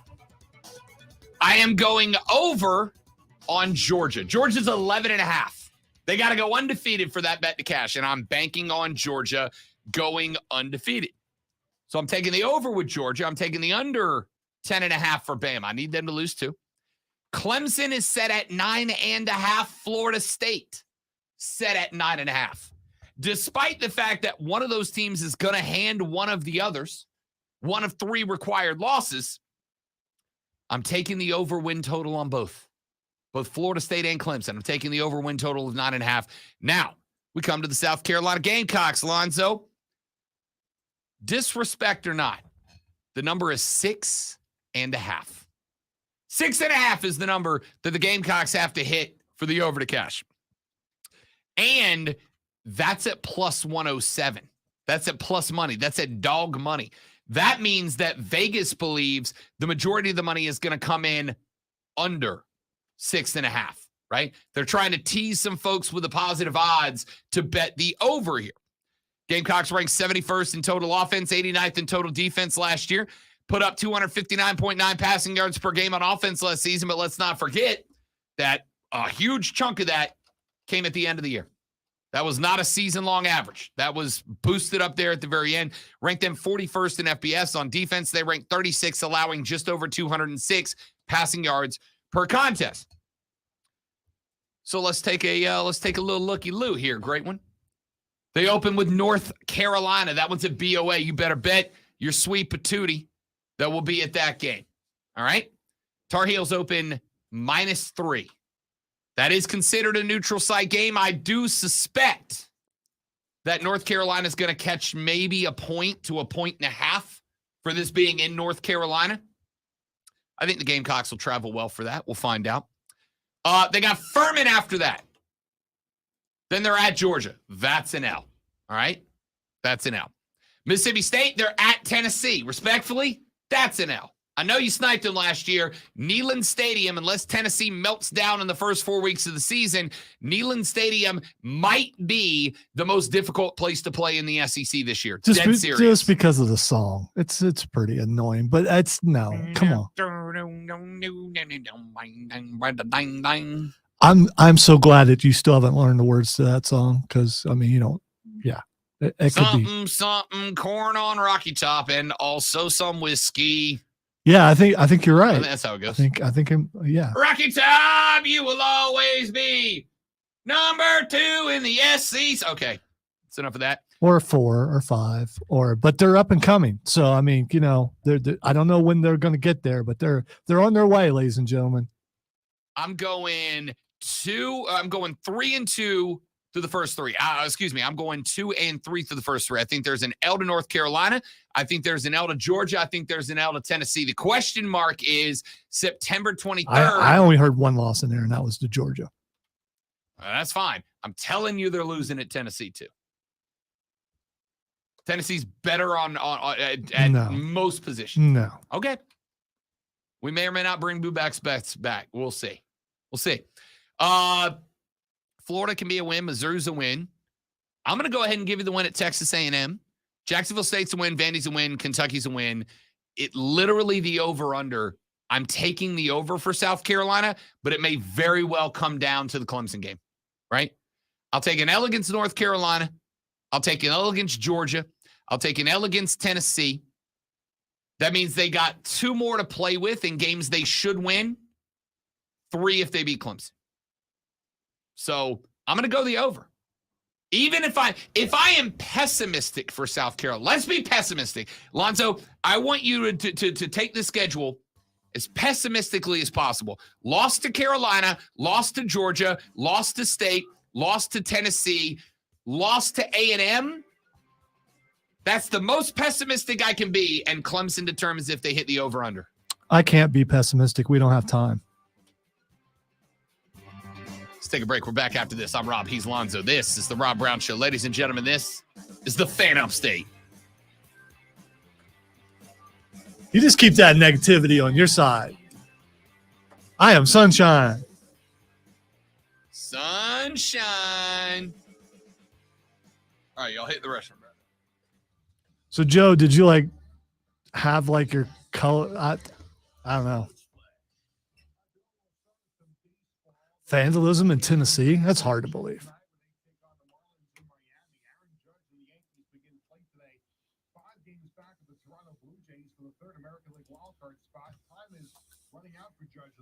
Every game's important.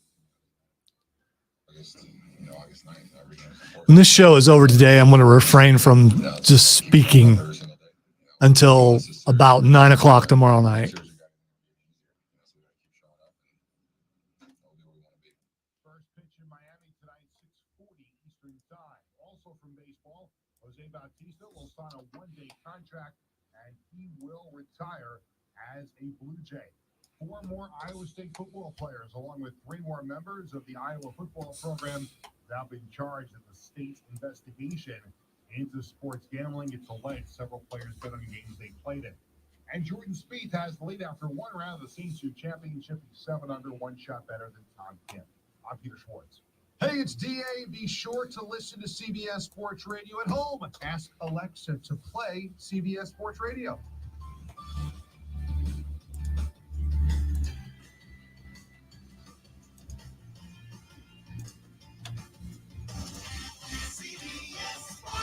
If you're hired, it can feel like you're trying to find a needle in a haystack.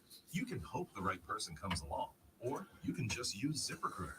And now you can try it for free at ZipRecruiter.com/radio. In fact, ZipRecruiter has helped a lot of business owners find their needle in a haystack, like Marco, president of operations at Telly Tires and Auto Centers. Because Telly Tires has grown a lot in the last few years, Marco needed to hire everyone from a receptionist to a store manager to a head mechanic. ZipRecruiter helps me find all the right people, even on difficult jobs to fill. ZipRecruiter helps me keep my business running. Take it from Marco. Kevin, my shirt is only ugly to northeastern eyes. No, there are no acceptance speeches. You just walk up, get the award, and smile to the crowd. Then you exit stage left. You go out into a hallway and you take a picture in front of the SCBA logo, and then you go back to your table. If they had acceptance speeches, we would be there for like 10 hours. Because in case you didn't notice, radio people really like to talk. So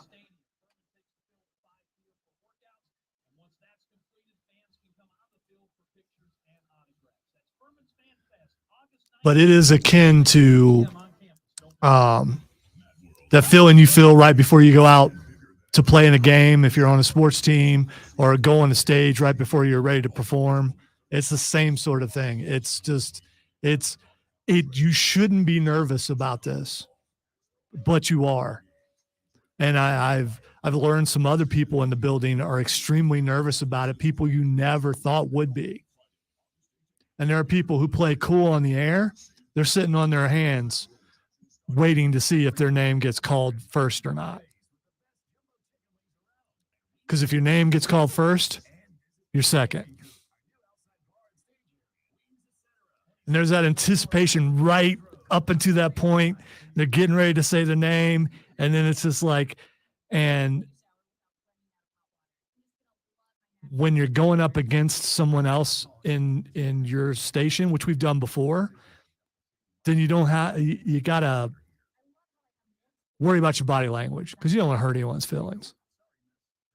Although the first time that Greg McKinney and I believe it was Kim Blankenship at the time when we won, we asked the host on the other show to take our picture. I asked them. I didn't think about how mean that was until later, but it was pretty mean. We won't have to worry about that tomorrow, though.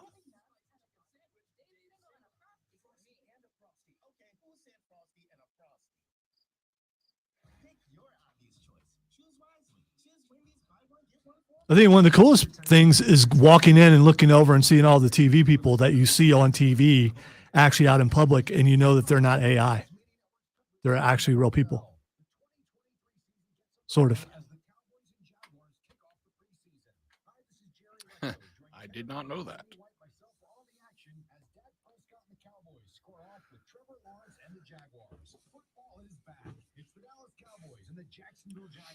And really, I was looking at the history of the awards. It's not really that old.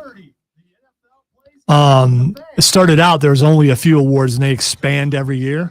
I am waiting till they add the weekend show category. because I want to win that one really bad when they finally put that on there.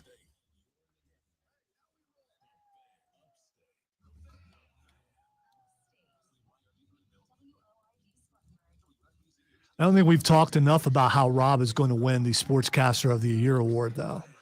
That's going to be awesome.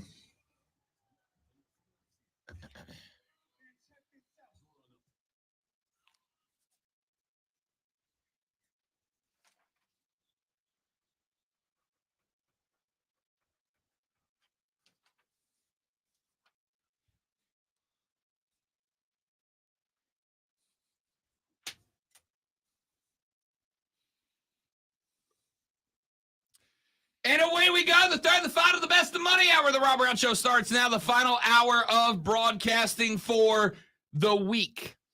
Ladies and gentlemen, I am Rob Brown, the great Alonzo on the other side of the glass, the Sultan of Swag, the Professor of Perfection, the Wizard of Wave, the content cash cow himself. Be a part of the show, 844-326-3663, 844-326-3663. Text us on the carpros.com text line, 71307, 71307. Start that text with fan. Texter says, Rob, of course Lonzo won't apologize. The champ does what the bleep he wants. I would say the double champ, but I'm way beyond that. The fiance is in a weird spot. We're both uber competitive people, right? You've met us. We're both very competitive. Which honestly, if there was a downfall to the relationship, it would be that neither of us lets the other win at a damn thing. Anything you can do, 100% better. It's that all the time. There's no letting off the gas either, right? Like we got to the point one night, I came home, Lonzo, and she was like, we're having a date night tonight. And I was like, oh, cool. Okay, what are we doing? She's like, you'll see. I got home. She had set up a Super Nintendo for us to play Super Mario Brothers 3, right? And it was going to be like a fun little nice date night where we were going back and forth and just drinking some wine and playing old school video games. And it turned into an absolute dog competition about who was better at Super Mario Brothers 3. So she has 2 Star Awards in her trophy cabinet, right? She's won 2. She used to be in advertising. And she used to write up ads, and she's won 2 best advertisement of the year or whatever awards. So the other day we were talking to a friend of ours, one of our, in fact, the seductive voice of the Greenville Swamp Rabbits, Mark Shelley. His birthday is this week. And happy birthday, by the way, to the SPHL Broadcaster of the Year, by the way, Mark Shelley. Wow, congrats. Happy birthday, dude. Play-by-play guy of the year for professional hockey. So his darling wife, Ashley, texted. She's like, hey, guys, throwing a little shindig for Shelly on Saturday if you guys want to come by. I was like, I wish we could. I'll take Shelly for a makeup beer next week because we've got the Star Awards. And Courtney said, yeah, Rob's got to be there because he might tie me for the number of Star Awards won this year because she thought that I was only up for 1. Uh-oh. I was like, oh, no, I'm sorry. I'm not saying I will, but I might actually beat you this year. She was not super thrilled about that. She's like, I really hope you win best show. I was like, I'm up for sports broadcaster. She said, I said what I said. Thanks, Courtney. Yeah, I appreciate it. Yeah. I appreciate it. Yeah. She's like, I hope you and Lonzo win best show. I said what I said. Anyway, we'll see. Heated competition for best show in the in the state tomorrow because there are only 2 finalists. And the 2 finalists are the 2 shows from this station. Offsides with Mark Ryan and Diesel, the Rob Brown Show with Lonzo. One of those 2 is bringing home the Crystal Trophy to the Fan Upstate Palatial Studios. Do not get me wrong. We all want to win this award for our show. Well, we can only speak for us. We want to win. Definitely. We can't speak for Mark because he may, he may not want to win. I don't know if you listen to the show. He's not a guy who wants to win in anything. So yeah, I mean, to him, it's just he's probably already got his concession speech ready to go. I don't know if he wants to win. I do know he's going. All right. And I can't imagine you're going. Is he cowboying up though? That's a good question. Because I bet he won't. And because he can't, you know what? Speaking of competition, there is no way that those guys could out cowboy us. I want to point that out. You can't. So, I mean, so we've already won in fashion and we haven't even, left to go to Columbia. Ain't even dressed up yet. Yeah. Yeah. I mean, I know what my getup looks like. You can look in the window and see what Rob's wearing. Mark Ryan ain't topping that. He's not. Even if he was an interior decorator, he wouldn't top that. Looking forward to it. Should be fun. But by the way, congratulations to a lot of people in the building. We are nominated in 19 out of 21 categories. Never happened before for this building.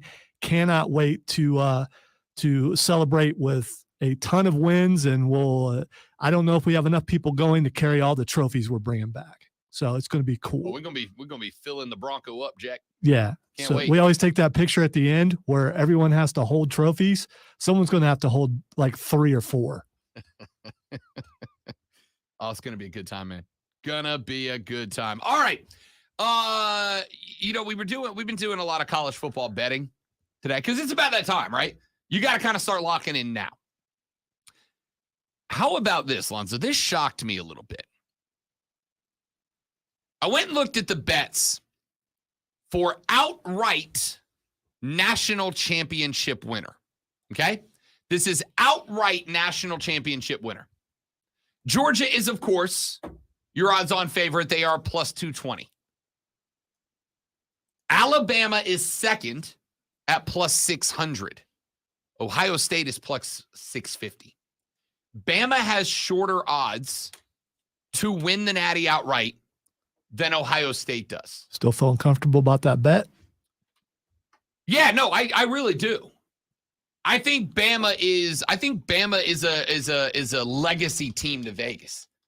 I think Bama frequently, and this is not just Bama. I think a lot of teams get this, but I think Bama is usually gifted some shorter odds by Vegas based on what they've done in the past, not necessarily what they are.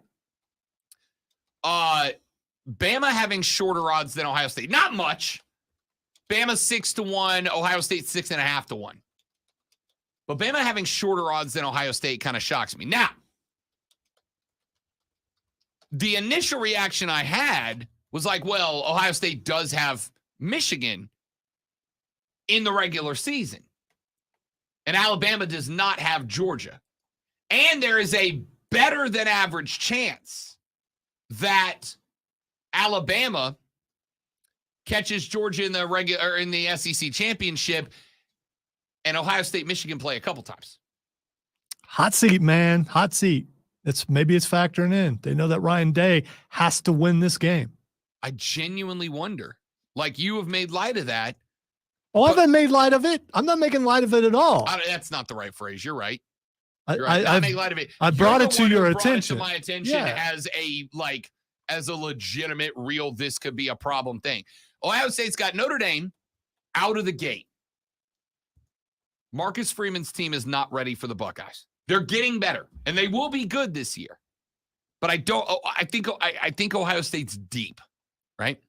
So the games that you're concerned about for Ohio State are what? Notre Dame in week 1. Granted, I think Ohio State's better. It is week 1. Weird stuff happens in week 1. You've got Wisconsin.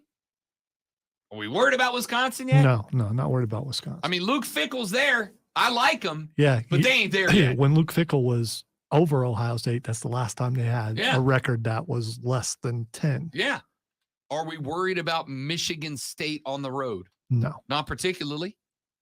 So the games you're worried about are Notre Dame in week 1, because it's week 1, at Penn State on October 29th. That's a Thursday night game. Yeah, that's a Sunday night game. Is it? Okay. Yeah, because we got Raw on the 30th. And that's October 29th. So that's a Sunday nighter. That's a high. Oh no, I'm sorry. This is last year's date. Sorry. I'm a jackass. I'll say that was really I'm looking weird. at it, I'm like, why is there a Sunday night game? There's not. I'm an idiot. But like most things, since our worlds revolve around wrestling, you knew because of that. That's how I put it together. Notre Dame is week 4. at Notre Dame. It's a top 15 Notre Dame. All right, so now that we've got my schedule straight because I'm an idiot, at Notre Dame in week 4, you've got Penn State coming to your house on October 21st, which is a Saturday. As far as we know, yeah. You follow that up at Wisconsin. Again, I don't think they're there yet. They are a top 25 team. And then you're at the Big House on November 25th. That's it. That's the schedule.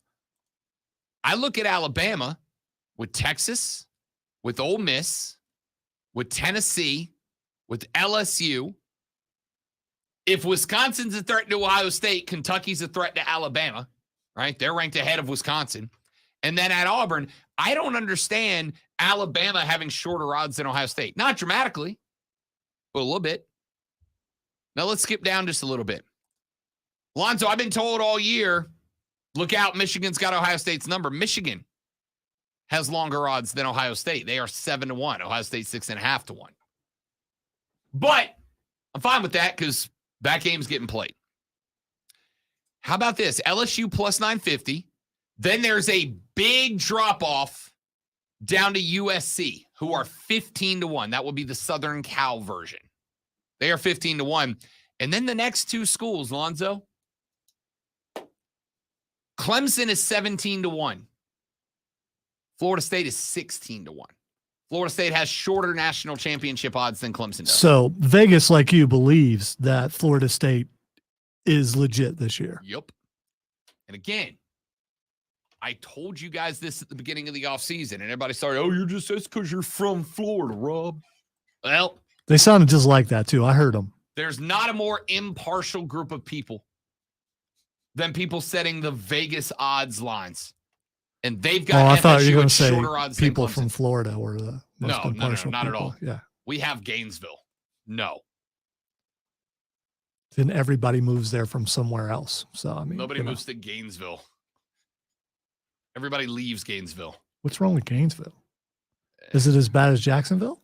Not even close. Okay. All Not right. even close. That's the reaction I needed right you there. want So. impartiality? I would live in Gainesville for a century before I lived in Jacksonville for a year. That's how bad it is. Anyway, Florida State plus 1,600, Clemson 1,700. Just because I'm interested in them. Texas is 22-1. Notre Dame is 30-1. So is Tennessee. Oregon 35-1. Oklahoma and Texas A&M are 60-1. Wisconsin 70-1. TCU 100-1. Auburn 150-1. Miami 150-1. South Carolina 150-1. Carolina's got the same odds as Miami. Same odds as Kentucky. Better odds than Arkansas. Better odds than Florida. Better odds than Mississippi State. They've got the same odds as Auburn. I don't hate it. 150-1 for the Gamecocks puts them in league with a couple of teams that I think they have worked up towards. That shows growth, in my opinion. I like those numbers. That's pretty solid numbers. We told you the conference odds earlier in the show. This I do find interesting, Lonzo. Florida State is 16-1, Clemson 17-1 to go national championship. But Clemson actually has the shorter odds to win the ACC. That is very interesting to me. I don't. So you can lose the ACC and still have a shot at the national. I don't know. Yeah, well, think about it. I suppose. Two teams. Well, no, they can't. If Florida State and Clemson both go, you're likely going to have one of those two teams 12-0, one of those two teams 11-1, and the last L is the one that does you in. So if Clemson this is the last year we got to worry about all that, though. Yes, because we're going to 12 teams, although not a guarantee, but yes, more than likely this is a year. The last year we'll have to worry about it. So if you get, let's say, Clemson knocks off FSU, right? If Clemson knocks off FSU and neither of those two teams lose again, and they meet in the ACC championship, and you have a 12-0 Clemson team, and you have an 11-1 Florida State team, and let's say Florida State beats Clemson in the ACC championship game, you know who's going to the playoffs in that situation? If they can't both go, Florida State is. With an identical record, a conference crown, and the most recent victory, FSU would go. That being said, it does not make a ton of sense to me that in the ACC, Clemson has shorter odds. Not by much. Again, plus 145 to FSU's plus 160. But Florida State has better odds to win the national championship than Clemson does. That being said, are Clemson fans shocked? Are you surprised that Clemson is 16-1 and nowhere close to some of the other teams at the top of the list? Yeah, they're shocked because the average Clemson fan believes that they're going to win every single game with their whole heart, with their entire being, their soul, everything. I mean, I'm good with that. I got no issue with that. But I'm stunned that LSU, USC, and FSU all have shorter odds to win the Natty than Clemson does. Because all the reports, neutral reports, but all of the reports are that Clemson looks as good this all season as they have in a few years. I don't know. We've heard that before, and I'm sure those same people who believed Clemson was going to win every single game thought that last year, and then the Gamecocks beat them. Knocked you out of the playoff. Maybe.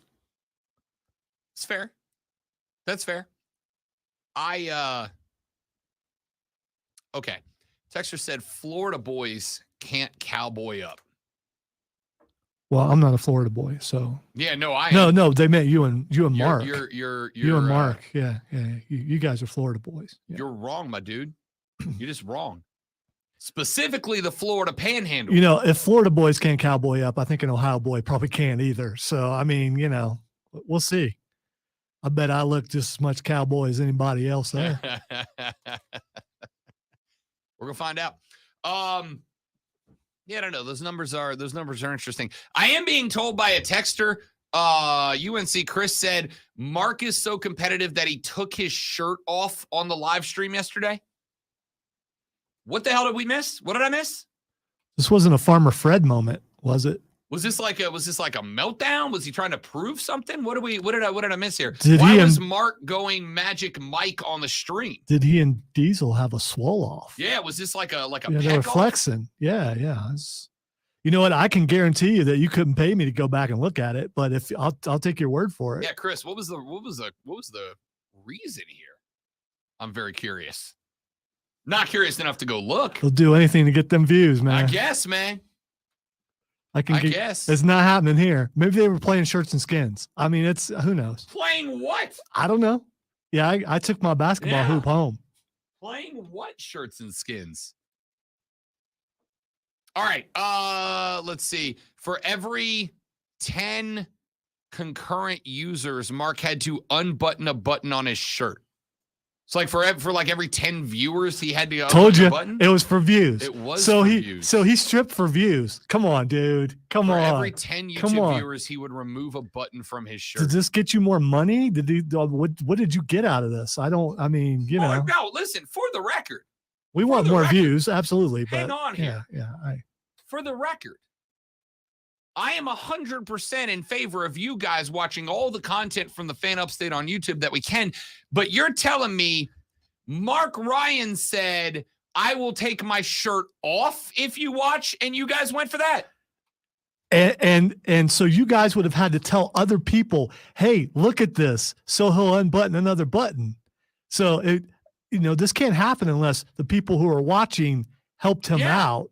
I guess people listening too. For the record, good for us. We want the viewers. For anybody on the station, we want the viewers.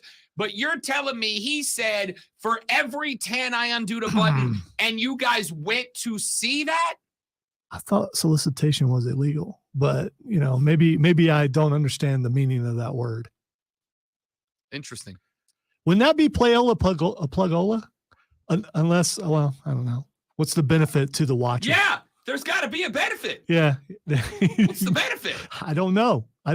He might be working out. I mean, Jeff said for every new 10 YouTube viewers, he remove a button. Another texter said he was fidgeting with the buttons on his shirt as he came on the air. So Diesel came up with the idea, got to 45. Hurricane Jeff says it was Diesel that set it up and put Mark in the corner.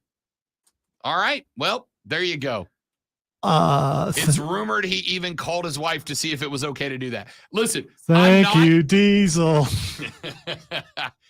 I'm not hating on that. Because I run, like we do Bet for the Cycle, which you can catch tomorrow, by the way, from noon to 4 on the BetQL network, where Cody Decker and I will take you around the world of baseball gambling. Tomorrow's Parlay v Parlay Challenge, Braves v Mets. You don't think they weren't getting as many viewers as we got yesterday when we got we spiked pretty good yesterday. 30-something at one time. Is that what I need to do? Do I need to start No. shirtless? No. Maybe that's why they did it, because they saw that. We'll see. Second place is tough, fellas. I run every bet that we're going to make on Bet for the Cycle by the fiance. I'm like, hey, are you good with, right? Because we've had some good ones. We have had, we had a loser has to pierce the belly button bet before. We have had somebody's got to dye their hair, like permanent, not like the spray stuff. Like you got to permanently dye your hair bet before. We've done all these before, and I run them all by her before I do them. So I get that. I'm just saying, which of y'all clicked view? All right, I get it now. Spur Daddy said Mark was very uncomfortable. Watching him be uncomfortable might be the reason to click view. That's the reason. Not for that. That's the reason. No. I've seen him uncomfortable before. I don't need it. No. I get it now. I respect it. Don't no, you don't. Yes, don't I say do. you respect that. I respect the viewers going there with the intent of making Mark Ryan as uncomfortable as possible. You respect that he took his shirt off to get more views. No. I respect, again, listen to what I'm saying. I respect that the listeners realize, this is a way to make him physically uncomfortable. I'm engaging in that activity. I respect that. I would have just said no. But I love that you guys are watching. I love that you guys are listening. But don't you? Well, apparently that's the links you have to go to. And I would say numbers or not. Oh, well. Oh, I'm sorry. I thought you were a big Logan Paul guy. That's why he's doing all this. No, I just like Logan Paul because you don't. Texter said, muscle up, Rob. I'm working on it. Are you? They still go. Them Costco dogs. Yeah. Squeezing the sides, pushing the fat from the sides to make things. Those pecs still bounce. I am not looking at that. I don't care. I'm like Big E. No, you're not. Like Big E in here. No, you're not. Let's take a break. We'll come back here in just a minute. We got one segment left. Then we'll ask what the X is going on. Then we're out of here for the day. For the week. I think everybody's already asking that. They probably asked it yesterday. This is full gone. What the bleep is going on right now? Which is a fair question to ask about this show, the Rob Brown Show, and the Fan Upstate. All right, guys, we got a live read right here. Stay right there. We'll be right back.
Sponsored by Blindster.com. So he played Careless Whisper? Okay. Shopping for new blinds? At Blindster, we offer Hope we didn't play it on the stream because that'd be a violation. shutters at low prices, custom made for your windows, and shipping is free. Shop at home and order 10 free samples of You ever heard of save scumming before? What? Save scumming No. in video games. No. So a save scummer apparently is someone who saves right before they do something that they're not sure will work out right, like maybe a romance choice or before a battle or something like that. Apparently, that's frowned upon in the gaming world. I was unaware. I take that back. I say I do that. Sometimes I do that. But it's usually only if it's if I'm RPGing a particular style, and then I want to see what the result is if I do the opposite thing. If I'm playing an honorable character and then I kill a good guy to take his money, I just want to see what the outcome is, but I go back to keep playing my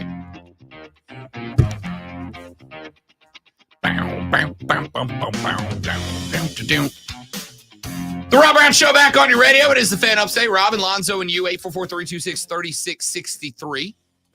71307 is the carpros.com text line. Hit us up and start that text with the word fan, F-A-M. We'll read them on the air. Texter said, I vote if the Rob Brown Show gets to 500 views, Zoe has to cut his hair. I'm going to go ahead and tell you Zoe's going to say no to that. Here's the thing. I don't care. I know it's important that we get that kind of stuff. If the boss tells me to cut my hair, I'll cut my hair. If not, my wife's good with it. I'm good with it. If it bothers you, that makes it even better for me, because I just found another way to troll. But in the end, hair is hair. But I'm not going to do something like that to get views. Just not going to do it. Ladies and gentlemen, welcome to 2023. Views are currency. They just are. That's like taking a selfie on the side of a cliff because you'll get more views. No, thank you. That rock looks loose to me. Cutting your hair is like close to death. No, I was okay. I was talking about yesterday and somebody else. Gotcha. Yeah. Hey, man. We all draw the line somewhere. The only thing that Rob drew the line matters at mayonnaise. I draw the line at my hair. I mean, all right. Let's see here. A couple of you got let's go with the stream. You guys are popping on the stream in the text line. Texter said, Zoe, don't care about your hair, but being a team player is key. Yeah, be a team player. When you're the king, you don't have to be a team player. Alpha and Omega. It's the truth, man. You know. Let's see. Texter said, Kevin says Rob still has to pay up for the jar of mayo. Do you understand that I am close to death with how unhealthy I am already? He's still paying attention to that Reddit, doctor, like we all do. Texter said, let's see. Spur Daddy said, Rattler is going to light him up this year. 3,800 yards passing and 30 touchdowns. Rattler will be in the Heisman conversation along with Juice, who will get 1,200 yards receiving and 14 touchdown catches. I mean, optimism's the word of the day today, ain't it? We're all undefeated at this moment. Yeah. We are still in the optimism, man. I like it. I don't see it happening, but I like it. I think Rattler's going to be fine. Let's take, you know what we didn't look up? The one thing we didn't look up yet, what are our current Heisman odds? Let's see what our current Heisman odds shape up. I'm going to say Rattler is in the top 15 in terms of Heisman odds. But I think he's a ways off, dudes. I think he's a ways off.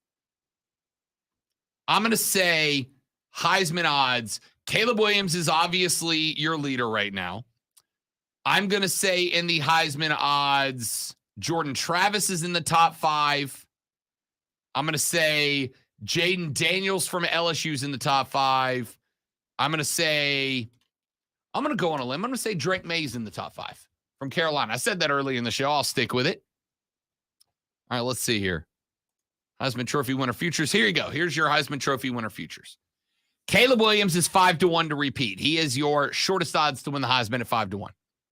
Jaden Daniels is second at 10-1. So I nailed that one. Wow. Quinn Ewers is the third shortest odds at 11-1 from Texas. I was right about Drake May, fourth shortest odds. It is a tie, though. Here's the list, Alonzo. At 14-1, these 4 players are tied for the 4th shortest odds to win the Heisman. Drake May from Carolina, Jordan Travis from Florida State, Michael Penix Jr. from Washington, and Cade Klubnik from Clemson. Really? Cade Klubnik and Jordan Travis are both 14-1 alongside Drake May and Michael Penix Jr. That is the 4th shortest odds to win the Heisman. Behind them, Bo Nix, Sam Hartman, J.J. McCarthy are all 16-1. Carson Beck is 18-1. Kyle McCord from Ohio State, so he's definitely going to be your starter. The first non-quarterback. Yeah, because Vegas makes that decision that they're going to be. No, but he wouldn't be here if he wasn't going to be the starter. He wouldn't be.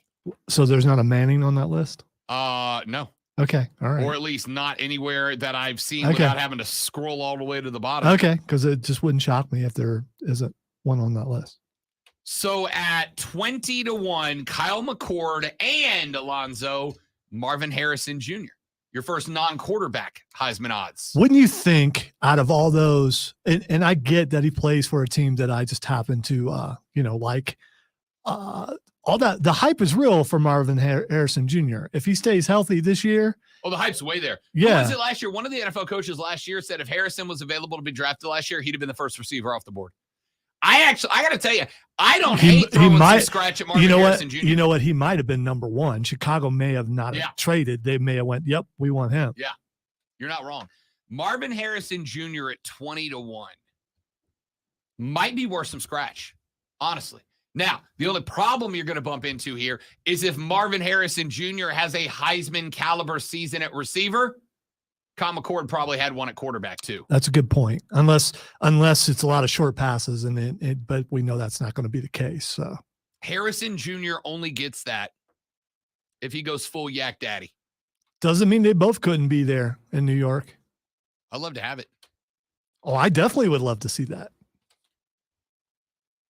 2 teammates going as dueling Heisman finalists, because quarterback and a receiver. Because out of all the names on there, and again, even if you are not an Ohio State fan, that name stands out because of how good he was last year. Sure. And that's what this is supposed to be about. Yeah. Not about the best quarterback. It's supposed to be about the best player. Probably not going to get another defensive guy to win. No. But if anyone has a shot, yes, by the way, I completely agree. If anyone has a shot who's not a quarterback, Marvin Harrison Jr. Yeah. Because after Marvin Harrison Jr. is Drew Allar, Joe Milton, Blake Corum, Dylan Gabriel, Connor Wegman brings you to 40-1. Jalen Milroe at Alabama's 5-1. KJ Jefferson, Spencer Rattler, all at 5-1. Your 5-1 players are Jalen Milroe at Alabama, KJ Jefferson, and Spencer Rattler. Excuse me, I said 5-1. That's 50-1. Not 5-1, obviously. Dummy. 50-1 odds for Spencer Rattler. Spur Daddy said, so Cade Klubnik has better odds than Rattler. The disrespect never ends when it comes to Carolina and Beamer. Not only does Cade Klubnik have better odds than Spencer Rattler, he has dramatically better odds and the 4th highest odds in college football. The 4th, I should say, shortest odds at college football. Klubnik 14-1, Rattler 50-1. Here's the problem, South Carolina, that you're going to bump into. I have asked you guys in the past, what's the realistic ceiling for South Carolina this year? Realistic ceiling. Like, this is if everything goes perfect, the best this team can do. Minus 10-2. 10-2 is the absolute best the Gamecocks can do this year. All right? If you want to debate on that, I'm more than happy to hear you out. But looking at that schedule, I am telling you that Georgia is a loss. Realistically speaking, either Tennessee or Clemson will get you. You're losing one of those. The absolute most optimistic view is a win over Georgia State, Arkansas, and Elda, Georgia. Win over Charlotte, SC State at Kentucky. A win over A&M, Mizzou, Vandy, Florida. And then you go back-to-back Tennessee and Clemson and a little orange crush to end the season. You're going to drop one of those. You're either going to drop it to Tennessee and get it back against Clemson, or you're going to beat Tennessee and have a hangover against Clemson 7 days later. So the absolute ceiling for South Carolina is 10-2. And keep in mind, that is the most optimistic I can be, right? Realistically speaking, 8-4. I think 9-3 is a realistic expectation, but an optimistic, realistic expectation is 9-3. I think 8-4 should be the target. I think 7-5 is a reality. I think 6-6 is a disappointment, right? The problem for Spence, obviously, is a Heisman Trophy winner is not coming off of a 7-5 football team. A Heisman Trophy quarterback is not coming off of anything less than an 11-1 football team, right? If a quarterback wins the Heisman, it's going to be a quarterback who's in the playoff, more than likely, or at least is fighting for it in their conference championship game or their final regular season game. Spencer Rattler will not be there. Spur Daddy said Gamecocks go 9-3 with losses to Georgia, Tennessee, and A&M. They don't lose a non-conference game. I'm not worried about non-conference for South Carolina. Your non-conference slate is Georgia State, Charlotte, South Carolina State, and Clemson. If you're going to lose a non-conference, it's Clemson. Outside of that, they're not losing to anybody, right? So, with that being said, I think 9-3 is realistic. I think 10-2 is the optimistic ceiling. 9-3 is a realistic, optimistic expectation. 8-4 is the reality. 7-5 is a possibility. 6-6 is a dramatically bad possibility. Spencer Rattler I could probably make the argument, though, to put Spencer Rattler probably just behind McCord and Marvin Harrison Jr. I could probably move him up to like 22, 23-1 instead of 50-1. The problem is all these other guys that we're looking at, right, are on teams that are threats to go to a natty or at least to get into the playoff. USC is, LSU is, Texas is, if you ask Vegas. The highest team or the highest guy up here that I'm going to go probably not is Drake May. And again, I think North Carolina is going to be good this year. We looked up and down the schedule for the Heels. They got South Carolina in week 1. Then they're at Appalachian State. Now, you know that's going to be Appalachian State wants that one big upset every year. I don't think it's North Carolina. They are at Tell me why North Carolina is at Appalachian State and at Georgia State back-to-back. I think that says a lot, doesn't it? It says that when the schedule got made and these teams were added to it 5 years ago, they were in a much different place than they thought they were going to be now. Well, maybe they're in the same place. We'll see. They got Notre Dame, tough game but winnable. That's in Chapel Hill. Virginia Tech is winnable. At Miami's winnable. Duke is winnable. Pitt, Virginia, Wake, Georgia Tech. They should win all those games. Then they got NC State in a rivalry game. Clemson to end it. There's a lot going on there, right? Excuse me, I did it again. That was last year's schedule. Oh, God, I hate me sometimes. All right, so the thing that I've been talking about on the stream defaults to the last active game, and I wasn't paying attention. No, I've been saying this the entire show. The nerves about tomorrow, and it's to tomorrow. It's not tomorrow. Are real. They're absolutely real. They will cause you because you can't help but go there. This whole show's a botch. Yeah, no, it's not. This whole show is botchamania. It is not. I disagree. I think we've had some really high points. So let me try that again. South Carolina week 1, Appalachian State in Chapel Hill, Minnesota in Chapel Hill, then they're at Pitt. They should be at the very worst 3-1. They are favored over South Carolina. It could be a 4-0 start. I know you're poo-pooing Minnesota, but they have some years when they're pretty good. Carolina's going to beat Minnesota by 14. North Carolina. Yes. Need to be, yeah. North Carolina's going to beat Minnesota by 14. I don't know. In Chapel Hill, by the way.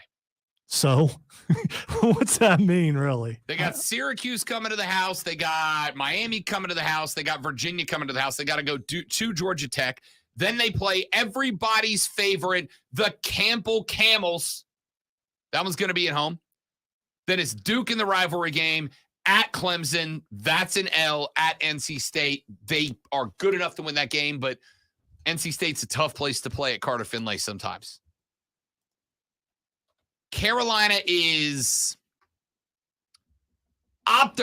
optimistically undefeated. I don't believe it.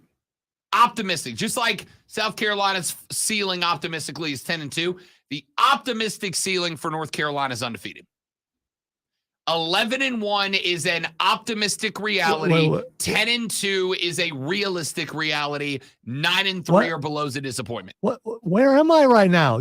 I'm pretty sure you did this last year too with North Carolina. No. Yeah, I'm pretty sure that you hyped them up to the point where I'm picking them to win games, and it's like, wait, why am I listening to Rob on this? This team last year was 6-3 in the ACC. Their losses were to Notre Dame, Georgia Tech, which was ugly, but they were way banged up in that game. A double overtime loss to NC State, who gave some fits else's, and then they got smoked by Clemson. But again, at that point, their season was over. This year, Drake May is going to bring this team to, at the worst, a 9-3 record. I really think Carolina could end up 10-2. Discount them all you want. Drake May is the third shortest odds to win the Heisman for a reason, even on that team. Ladies and gentlemen, when we come back, we ask what the X is going on. I have been embarrassed enough. We quit after that on the Rob Brown Show in the Fan Upstate. He says quit. He means, for the day. He doesn't mean like period. I'm contemplating it. You ever made a mistake so embarrassing that you genuinely just wanted to walk off the job? Because I've done it twice in this show. Yeah, I haven't seen you do that. No, that's not that bad. Reading the wrong year back to back? Yeah, that's pretty bad. But at least you didn't take your shirt off. At least I didn't say a dead guy could win the Yeah. Super Bowl. And you didn't take your shirt off. I'm just saying. That's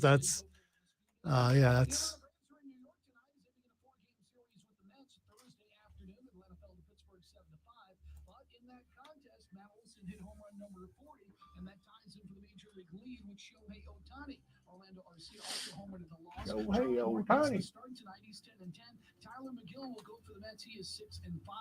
And NASCAR back in action Sunday, racing on the road course in Indianapolis. Here, the Furman Paladins football season opener versus Tennessee Tech on Thursday, August 31st at 5:30 on the Fan Upstate. I'm Tony Mazzeri, and that's your Sports Flash. I'm Colleen Wolf with NFL Network now on the West.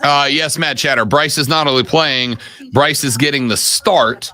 I suspect he will play 3 series or 1 quarter, whichever comes first.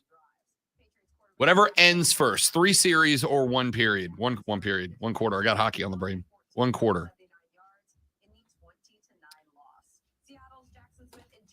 Hey man, you hold it together, okay? There's just a couple minutes left. You pull that thing together. Saturday's preseason opener for Tennessee could be a big one for Titans quarterback Malik Willis and Will Levis. The two are currently battling for the backup spot and are currently expected to share reps. And Colts head coach Shane Steichen announced Thursday that the 4th overall pick, Anthony Richardson, will start at quarterback for Indy in their first preseason game this Saturday against the Bills. This has been NFL Network Now on the Westwood One Radio Network. At Granger, we're for the ones who pay attention to. That was a long time ago. The ones who fuss. Chatter. And sweat the small stuff. I am currently retired because everyone got mad and quit. So, I mean, it's like, yeah, I don't need this anymore. Actually, at the same time, I think I was on like 5 shows, and I was running out of time. I'm talking about radio shows, and it was just running out of time. I had a Friday night show, had 3 shows on Saturday, and that's on top of all the other stuff I was already doing, and it just work got in the way more than anything. to 4hims.com/joy. Through Hims, you'll get a free medical consultation, discreet shipping. It was one of those runs where you go, man, I'm on a lot of shows. Is this how this is supposed to be? And it was, hey, you have another show, but I don't want, too bad. We had a run. Shame I'm not good enough to host other shows. Though.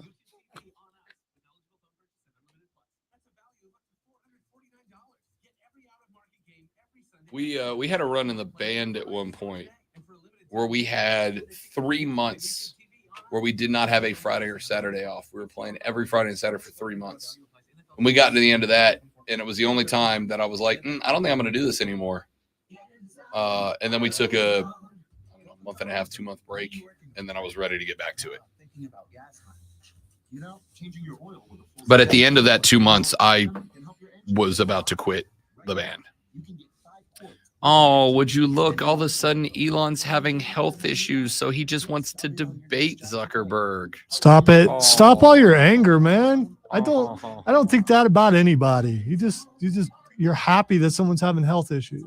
No, I don't believe he's having health issues. Not everybody's Urban Meyer. Some people actually have health issues. But some people are Urban Meyer. No, only Urban Meyer's Urban Meyer. If you're talking to me, Trey, no, because I didn't want to do it when I did it. Because I didn't want to do the high school scoreboard show. That was decided downstairs, and I'm not from here, and I couldn't put into it what needed to be put into it, because I was so busy with everything else.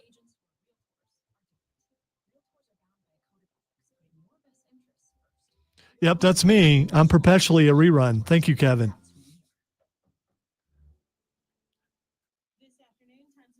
Oh no, this was about 10 years ago, but I was having fun, except for Friday night. I know, because we would wait till we'd go immediately after Burns games. Sometimes we'd have a 15-minute show because we had to hard out when we were on Word. So you'd wait the entire day and do that. It was no.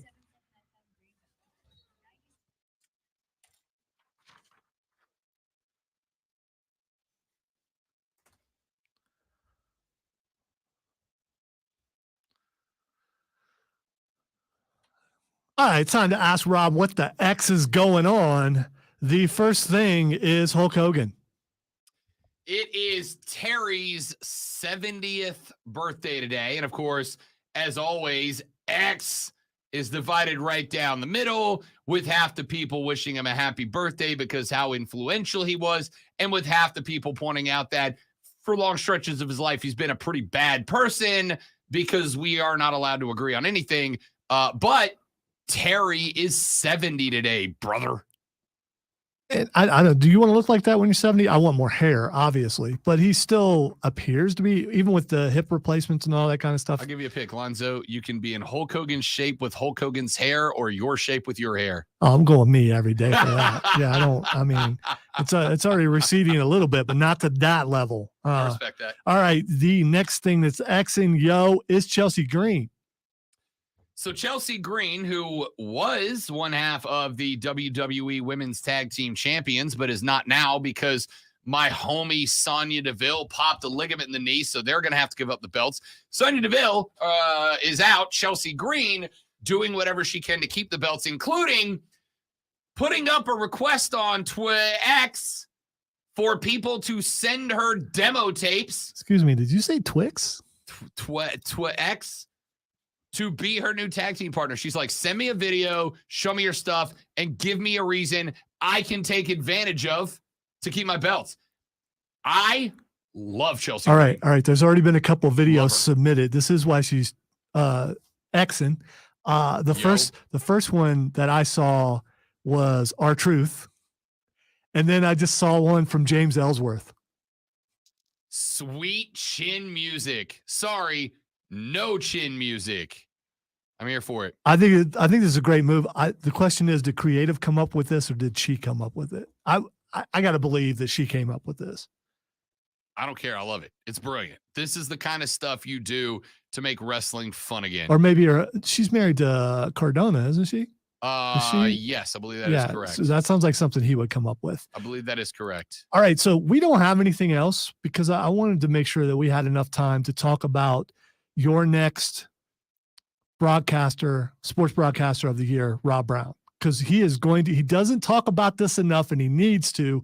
The fact that he is nominated for broadcaster of the year, sports broadcaster of the year for South Carolina, and he's being humble about it. I know why. Because I'm up against a dynasty. The odds that I win are most certainly not in my favor. Yeah. I'm like Cade Klubnik in the Heisman race. Like, yeah, it's nice to be here. Dynasties crumble. I appreciate being nominated. They do happen. People hit the peak and then they go on the other side of the mountain.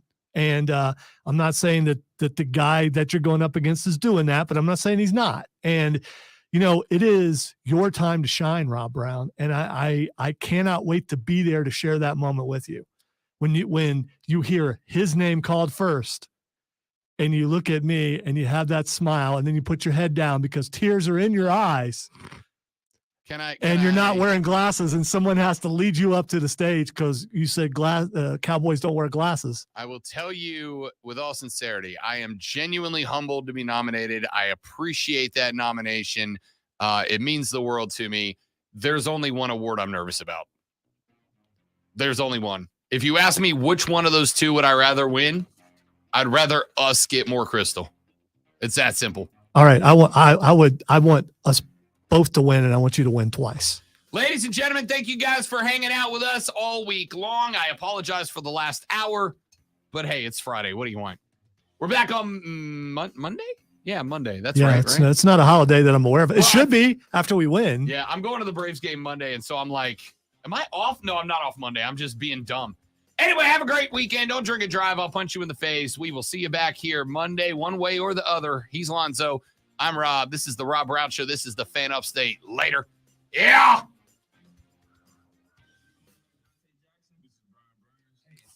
I thought we'd get a brother in honor of someone's birthday. I'm so disappointed. Not a big Hulk guy. Although my D&D character does use his voice. Kevin, you're right. That's when it all started. Yeah, that's what it is. I mean, you can go back and you can see that's when it all started. Yeah, greater than brother. Yeah. I have to agree there. I think brother is more utilitarian, but except you're yeah. See, you don't do that at the end of the show though. You go all, I mean, like you're spent or something. You need to. In fairness, I am. Yeah, but I mean, you don't need to talk the rest of the day. You could just let that go. You do have to save yourself for your baseball show tomorrow. Baseball show, and then an hour and a half drive, and then an awards banquet, and then another hour and a half drive.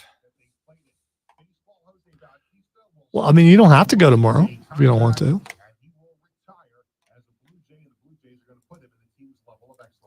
I will represent if you don't want to go, but you want to go. I'm going. I do want to go.